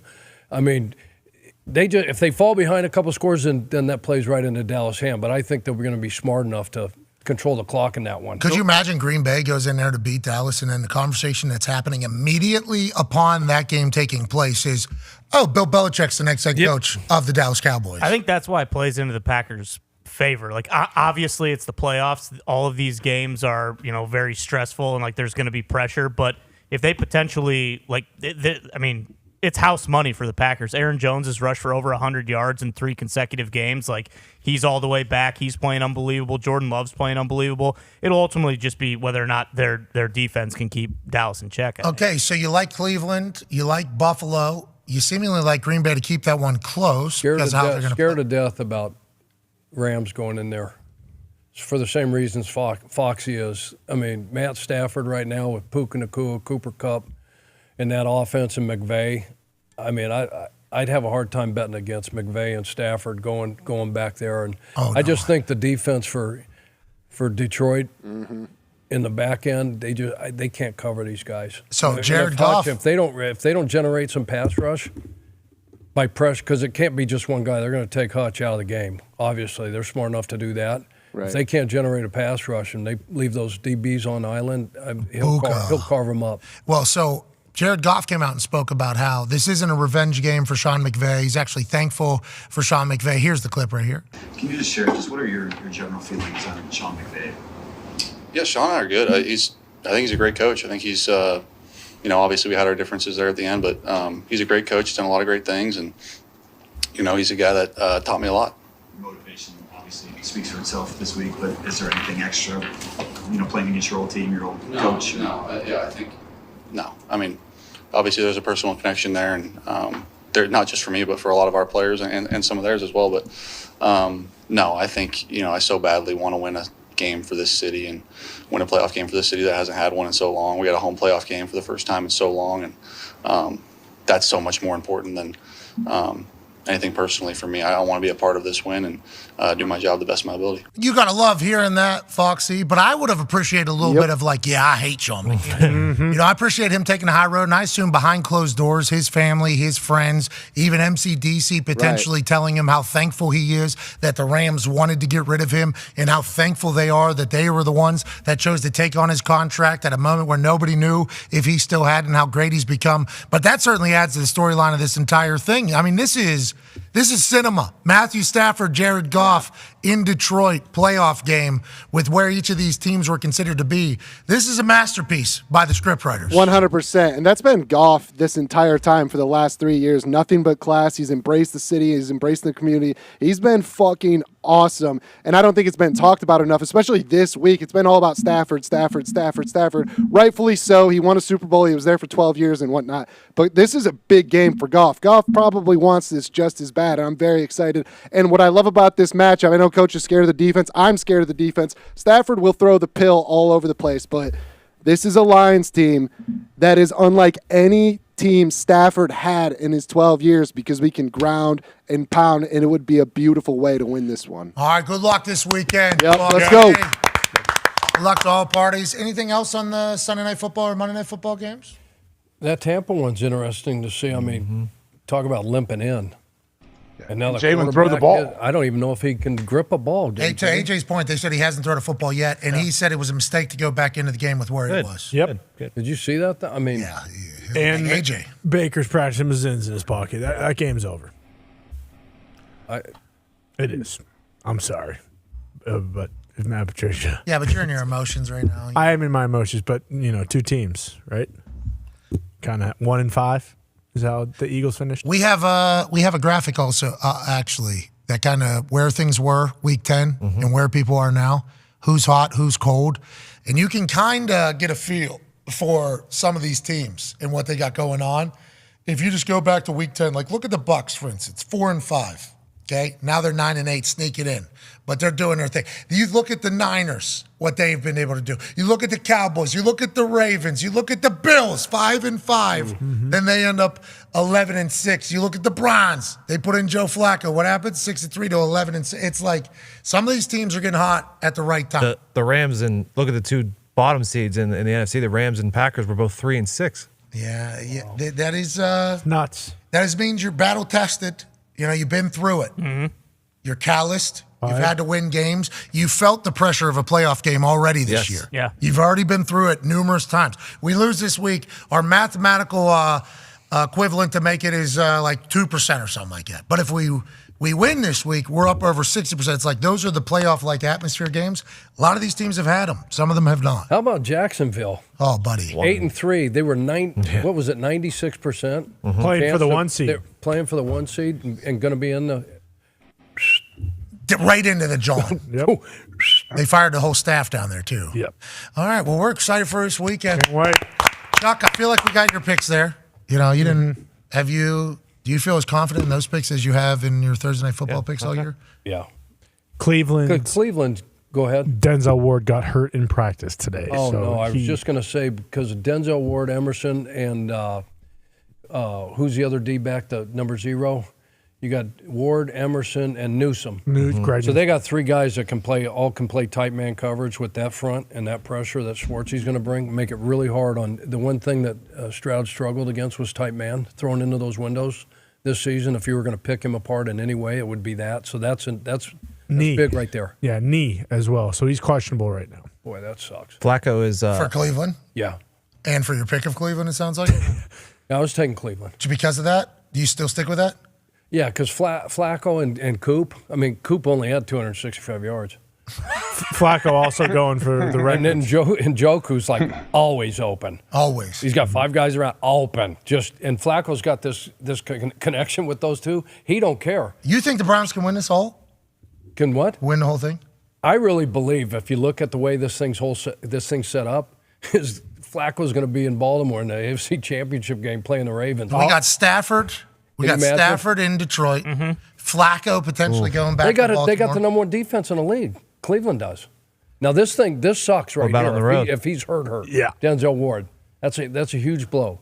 You need pass rushers, you need cover corners at this point, at all points, but now for certain. Before we move on, how about CJ Stroud, though, being just so perfect? Yeah, just counting him out, too. Yep. Well, I'm not even talking about you counting him out. No, we're in a that was wild me. card. We're in the playoffs. I'm not saying just because you pick against him doesn't mean anything, but he came on our show the other day. Everything he said was perfect. I saw him. He is, not corny, not fake, No. not trying to be a movie character quarterback, just genuine, the fucking guy. It's what you want. As a Patriots fan, I Talking just want, shit a little bit. Yeah, I want a CJ Stroud. Handling it, humility, flexing. It was perfect. It was absolutely perfect, all of it. the head coach quarterback deal between those 2 dudes. Perfect. Wow. Yeah. Talk about hitting home runs. Yeah, congrats, Donner. So now everybody's going to have an obnoxious view on what it can be like whenever you go to the draft. C.J. Stroud was number 2 overall pick. That's who the Patriots are going to get. No big deal. We'll be able to do that. Just like people have been thinking that what the New England Patriots did for so long is duplicable. And then what people thought was Saban has been able to do at Alabama, it's duplicable. And it might be. I mean, maybe with this Georgia team, but I think a lot of people assume that this is going to be an impossible feat, especially in the modern college football, with free agency taking place and temptations and how the schedule is.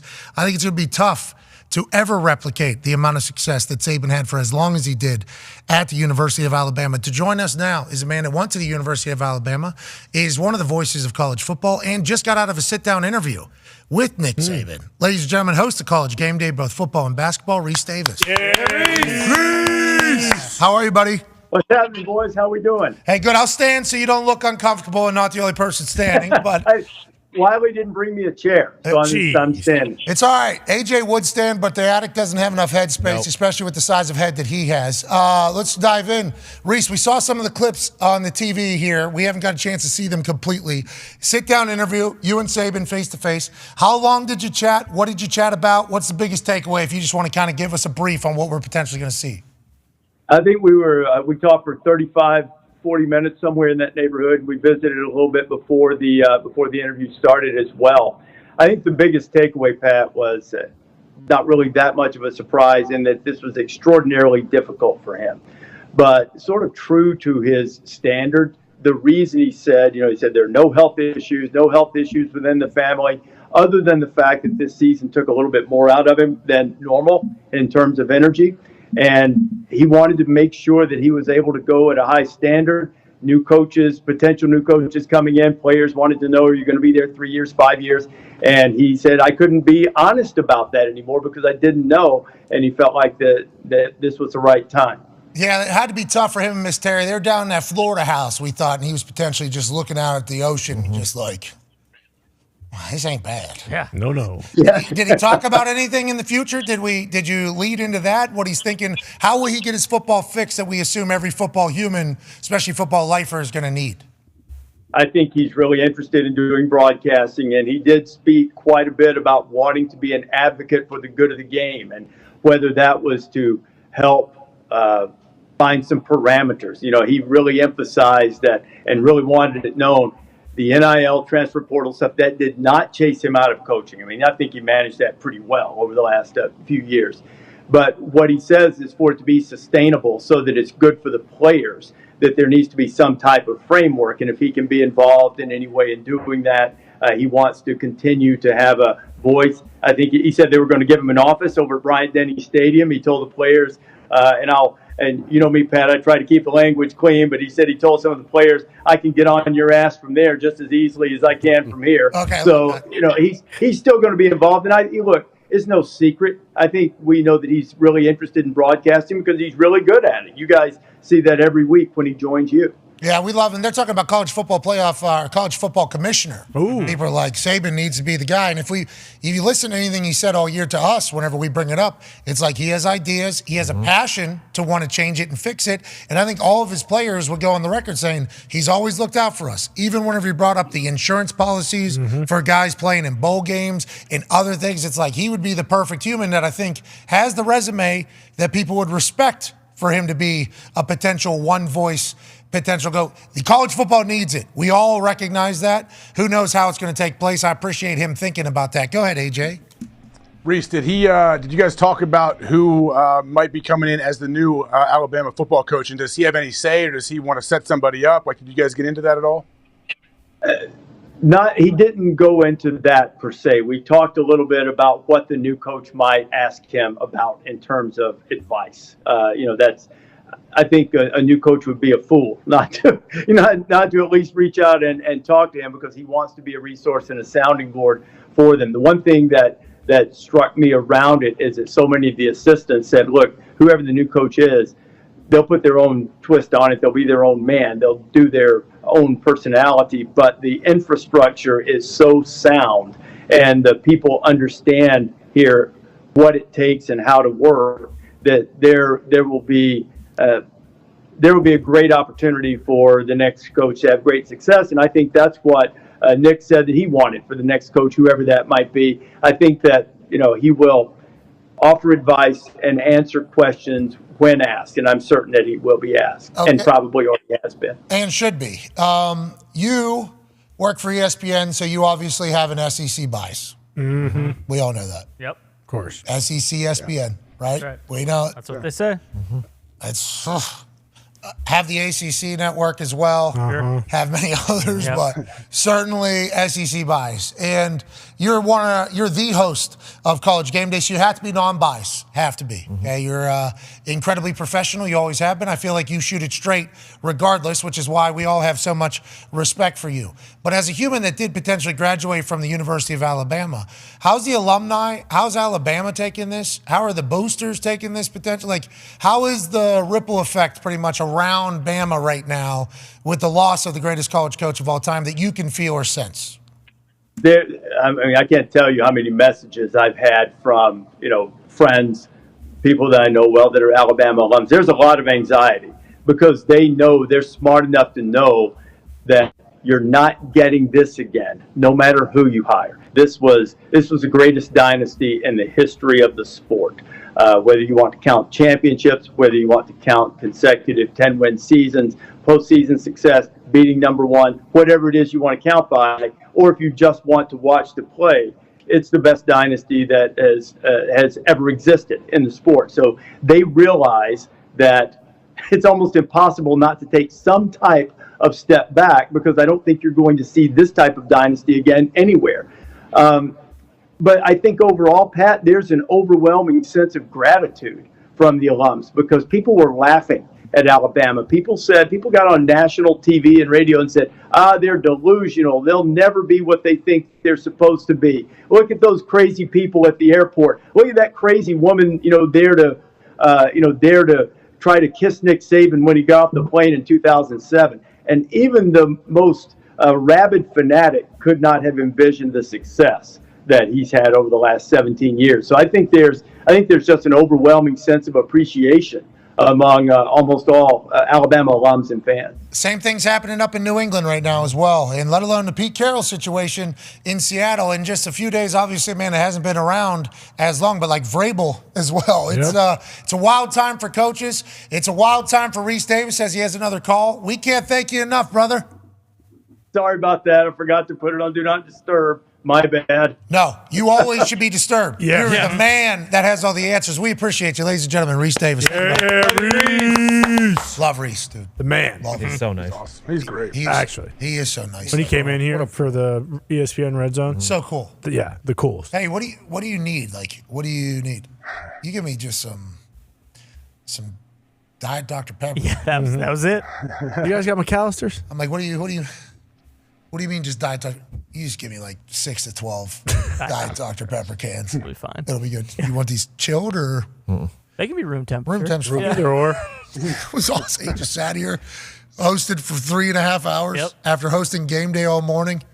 Just plowed through some Diet Dr. Pepper. Yep. Ordered us some food. Yep. Guy was a great guy. Yeah. That brain. Solid.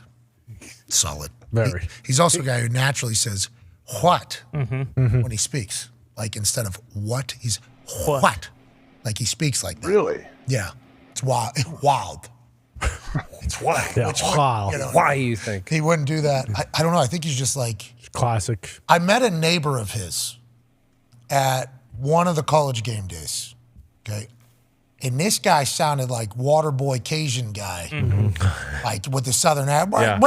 We know since I was like 4 or 5 years old, we lived right across the street. This whole thing. Yeah. And the only thing I took away from that is like, Reese probably sounded like this motherfucker at some point. Yeah. You know what I mean? Like if they grew up in the same area, and I asked Reese that, he was like, I have a Southern accent, but I do try to project words properly or whatever. I'm like, all right, Reese, but every once in a while you get him a little tired. He'll start slipping into You can hear it. Yeah, you can start hearing him slip into it. He's a machine. Is he from Alabama? Yeah. Yeah. You know what part? The part where they talk like that. I don't know. I met his neighbor. part. That was one of the greatest mornings. I was so tired and like, Yeah, that was the second Bama one too. I was very tired. I was about to pass out. There's some of those game day mornings where I'm just chugging 5-hour energies, just like every hour, which isn't good. Trying to get 15 hours of energy. Exactly. In 3 hours. You're not supposed to do that. Sure. I don't think you're supposed to do that. So immediately afterwards, there is a bit of a almost, a little bit of a drop of energy or whatever. And I'm on my way out, and somebody stops me. I forget. It's like, Reese's neighbor wants to meet you or whatever. And I'm like, I would like to meet Reese's neighbor. I assumed this was going to be some. Hello. Yeah, like, I was like, yes, I would like to meet. I would like to ask questions about Reese off air just to learn some stuff. Like, hey, when he's having some whiskey or scotch, you guys smoking cigars, like, what's some things, like, just so I can bring it up to Reese the next time I see him. I'm like, Reese heard, you know what I mean? Drop one of those, which is always trying to gather information, for those types of moments. And I go over, and that was not the case. It was the complete opposite. I grew up, and I'm like, this is awesome. Excuse me? Half asleep. I'm like, why aren't you on fucking game? Yeah. We need to get you on a microphone immediately. Some of those Southern accents sound better than ever. We had some breaking news out of the NFL. Jair Alexander had kind of a freak deal yesterday when he stepped on someone's foot and rolled an ankle. LaFleur said he's considered day-to-day. That was during a jog-through situation. So you got Ward in Cleveland, who hurt his knee in practice. Yep. And then you got Jair Alexander, who seemingly hurt his ankle in a jog-through freak deal. I assume he was doing something awesome. Yeah. Oh, for sure. Oh, Dancing. my God. Oh, yeah. Somebody's probably a little Dahn in their dumps. And Jair Alexander said, what are you doing? Boom. You know what I mean? Exactly. And then then he's out of there. Now we got to worry about whether or not this defense is back to being full. He'll be out there. We need Jair Alexander in the super wild card Against weekend. CD? Absolutely, yeah. Really need him this weekend. He played unbelievable last weekend. Gonna need him again. The Pack's back. Yeah. Awesome. Off the news. So good. This guy's the best, AJ. This guy's the absolute best. He is the best, but what's also interesting to see, I don't know if they still do it, but the Packers, they used to vote for playoff captains. That would be the captains throughout the playoffs. Is he a playoff captain? Here we go. He better be. Yes. Yeah, I'm right. I hope so. What if he goes out with a boot on, can't play, got a C on, no pads, Right. just a jersey over top of a hoodie, shades on, probably a beanie if I had to guess. And he goes out there, and he's talking, by the way. Oh yeah, he's calling it. Yep. I got this. Boys, right? Defense. Put the defense out there. Jameis Winston, the more I think about it, just the better. Yeah. Yes. Even cooler. I forget who I was listening to talk. There's people pissed. I've heard people that are pissed at Jameis for all. Shannon wanted him cut. Shannon Sharp wanted him. Shannon said Immediately. I cut him today. It's weird because he was taking care of his teammate at the same time, but yes, you're disobeying the coach and all of it, but he was trying to take care of his guy, I guess. Yeah, it's one of those things where Jameis can definitely grandstand and say, I'm a good teammate. Yeah. It wasn't for him. If Jameis would have snuck it in, that would have been really That'd have bad. been awesome. Just real quick. Converse. Yeah. You got a $250,000 incentive. Yep. Something like that. But then Dennis Allen, Shannon Sharp, I think his point was like, would you ever see this in a Bill Belichick or Andy Reid or any other place? No, never, right? And I guess that's the same question that was asked about Jair Alexander electing himself captain and then going and speaking and potentially getting it wrong. It's like, I don't know if you can just necessarily say that. Like, would Bill Belichick have a Jair Alexander in the building? I think his reputation has said yes. Yeah. But would Jair Alexander have to buy into the Bill Belichick? I think their reputation and history says yes. Also, yes. Absolutely. But that is not like necessarily how LaFleur is known for running his operation or DA is known for running his operation. So I think it's just like different cultures. And I think humans like Jameis, there's not a lot of Jameses out there. No. Not a lot of Jameses out there. I don't necessarily, need him on my team, but I'm happy he is on a team. I would like that to continue forever. Yeah. Did that kid have a lot of carries down there, Williams? Jamal? He had zero touch. Well, Kamara was out for the beginning of the season. And then obviously when Kamara's back, Kamara gets, the lion's share. But no, I mean 17 to no touch, 0. I mean, That's the biggest thing, he did it out of victory, right? If he would have just put him in a formation, but then Jameis would probably said, well, probably wouldn't have scored if I put him in I formation. Yep. So Jameis actually, this is actually the best play call, actually. Yeah. For you to score a touchdown, we need to fake the kneel. Dan Marino, Peyton Manning. Yep. They've all faked the spike. We need to fake the victory kneel at the 1 yard line here. Hey, do you think those offensive linemen were There was a couple. like talking to like Atlanta guys told are saying, him. Hey, we're coming, brace guys. your fucking selves, boys. We're coming. Because on the outside, you saw some guys that weren't in on the decision. You know, there were some guys that were certainly like, but then you see McCoy in the picture, one of these. He was very pumped. And Jameis said, I told DA we voted. Yeah. So, Sorry. Taysom Hill didn't vote. No, sorry about it. Arthur was mad at you. I get it, but he should have been mad at me. I didn't get to tell him in real time. I don't know if he would have understood. Hope he doesn't hate me. What if Jameis runs over in the middle of that? I'm the not he didn't. I called that. And then Dennis Allen and Artie Smith both start yelling at him. That'd be awesome. And then Jameis breaks both their arms. Dennis Allen, what the fuck? Give them the eyes. My God. Williams needed a touchdown. He's awesome, dude. Speaking of awesome, today was a pretty wild show. Yeah. Yeah. A lot of news. A lot of people. A lot of different people joined. Well, it was Big News Thursday. Yeah. Oh, yeah. Amen. Look at Big News There it Thursday. is. Big News Thursday. Sweet. A lot of big news today. 111. 1, 1, 2, 0, 2, 4. Big one. Big one. Big one. Fun day. Chuck, we appreciate you, buddy. Appreciate you. You want to give away some money, Chuck? I think we did. A giveaway would be a great way to end this thing. Oh, yeah. Not a lot of people are very grateful, I guess. Just for going to anything. say, I don't know about that. Maybe push that one back. Oh, you think maybe we'll just cancel giveaways? For a little. Yeah, I actually 1,000% do. All right, well, we are a democracy. That's where my vote stands. We should do a vote, because like Jameis, I would like to know what the guys would like.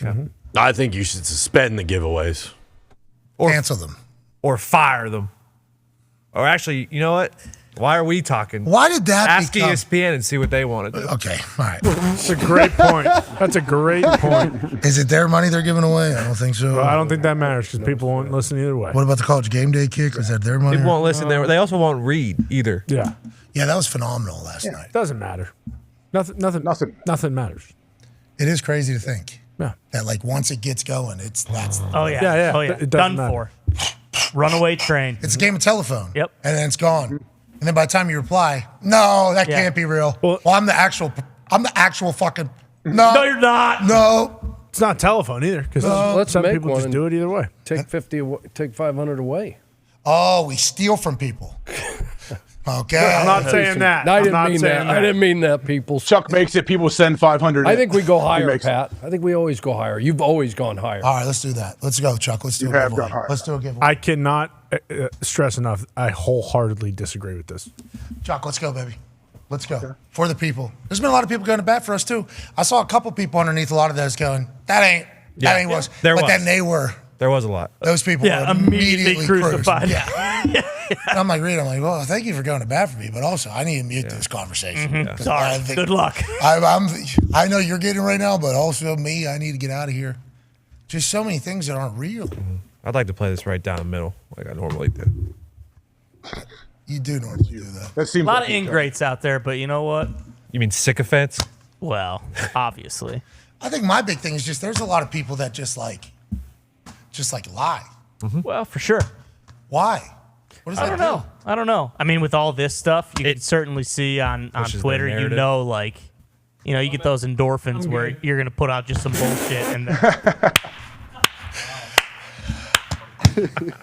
Back at it. Hey, ball down there. Yeah. That can't stop Go us. again, Chuck. That's a That first throw. that can't slow us That's down. throw one. That's throw Give one. another one, Chuck.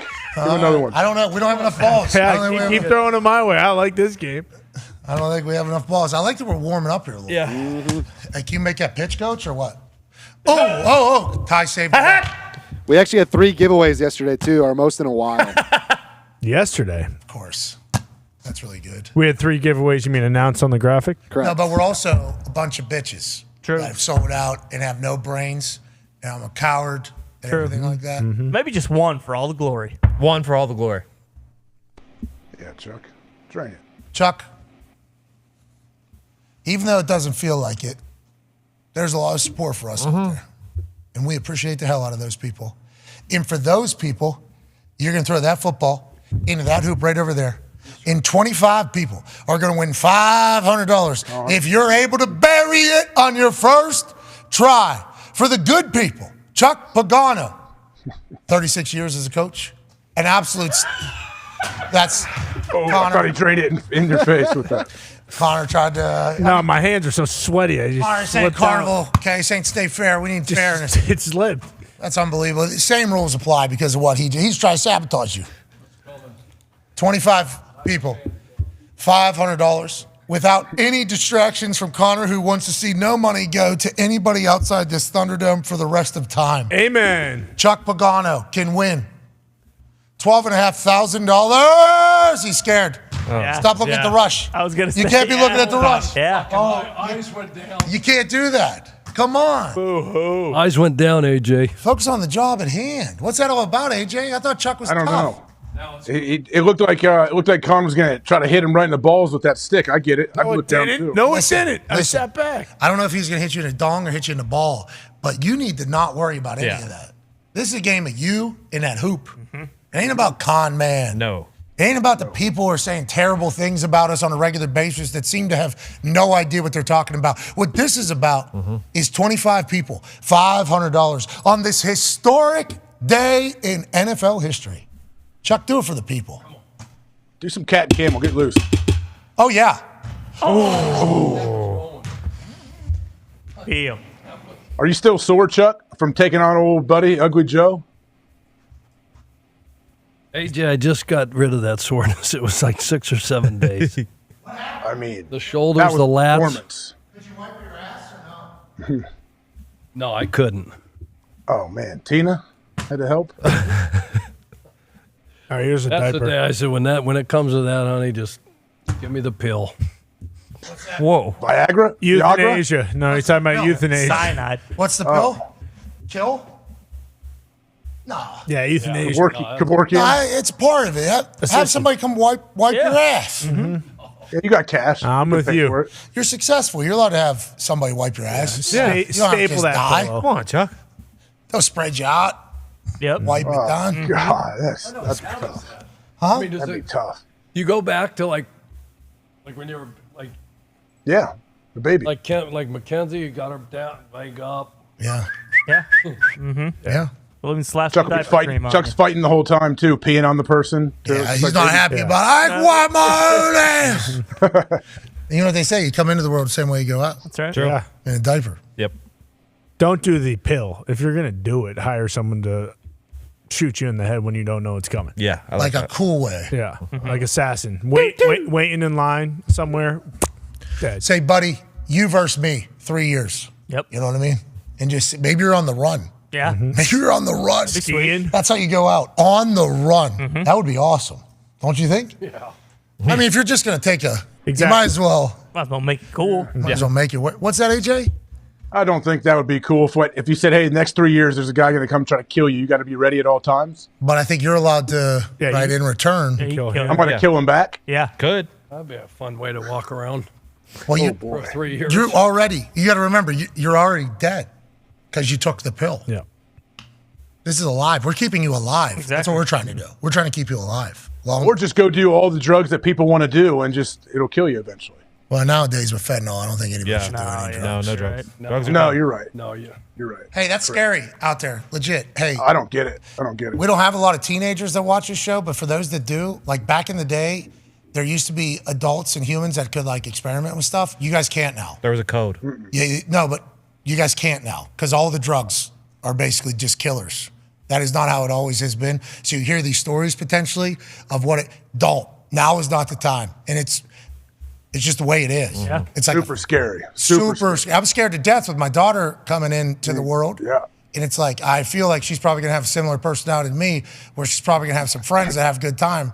And like, that's going to be something that's coming up. And it's like, hey, this ain't 20 years ago. This is, nowadays it's a kill. Like they are trying to kill you with that kind of thing. So I don't think you need to take a pill or any of those drugs. No. Maybe think about an assassin. Though. Yeah, Not a that's bad what you idea. should do. Long time from now, though. That's when you can't wipe your own ass. Yeah. Right? That's a long time from now. That's right. I didn't even think about your arm being terrible because of Ugly Joe. Yeah. 1 week ago, this man beat Ugly Joe in a decision bout. Went 3 rounds. Yep. Threw 110 punches around. Did you see the stats? Yeah, I looked it up. You weren't landing many of them. Sure. But you were certainly throwing them. And for that, we respect you. Yep. Now, you could win 25 people $500. All you got to do, in that great gray look at the shoes, accessorizing with the shirt. Sweet. With the undershirt, AJ. You see how cool he looks from Ohio? And the hair. Chuck figured it out. Chuck figured it out a long time ago. He did, didn't he? The game's been changed because Chuck Pagano, and today, 25 people's lives could be changed. All you got to do is put that ball in the hoop over there. Historic NFL day. Let's make it a celebration. I don't like that at all. Did you like that one? From when? When was the moment? When it left your hand or beforehand? Or Connor's still in your head or what? Yeah, it is. 25 people, $500. You put that ball in the hoop. Oh, boy. That looked like it went in for my end. Yeah, it sounded like it did. If we all would have cheered, it would have. Yeah, for real. Yeah, but this show's about legitimacy. You're right. 25 people, $500. Oh, my God. Is that the universe? Not even the Raw. networks, too. You got raw. Who do you think I speak for? Oh, my gosh. Well, everybody. The universe. Jeez Louise, Chuck. All right. It will. Hey, what will be, will be. 25. I don't think so. Chuck didn't want to play one either. Oh, man. I think Chuck's sick of it too. Yeah, Bummer. Yeah. All right, it's been a long couple days over here at the Thunderdome, obviously self-imposed. But we appreciate you all so much.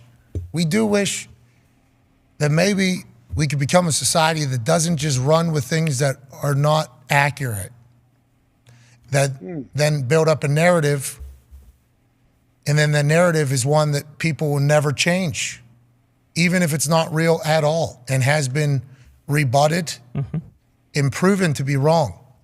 You're allowed to change your opinion on things. You're allowed to, as you develop and learn more information, you're allowed to decide, you know what, I was wrong. That's completely okay. And in 2024, that's what we're going to do. Hell yeah. Hell yeah. Hell yeah. Us included. We do it every single day. You should see how much shit we're like, well, now that I learned that, I'm in. Yep. Or now that I learned that, Yep.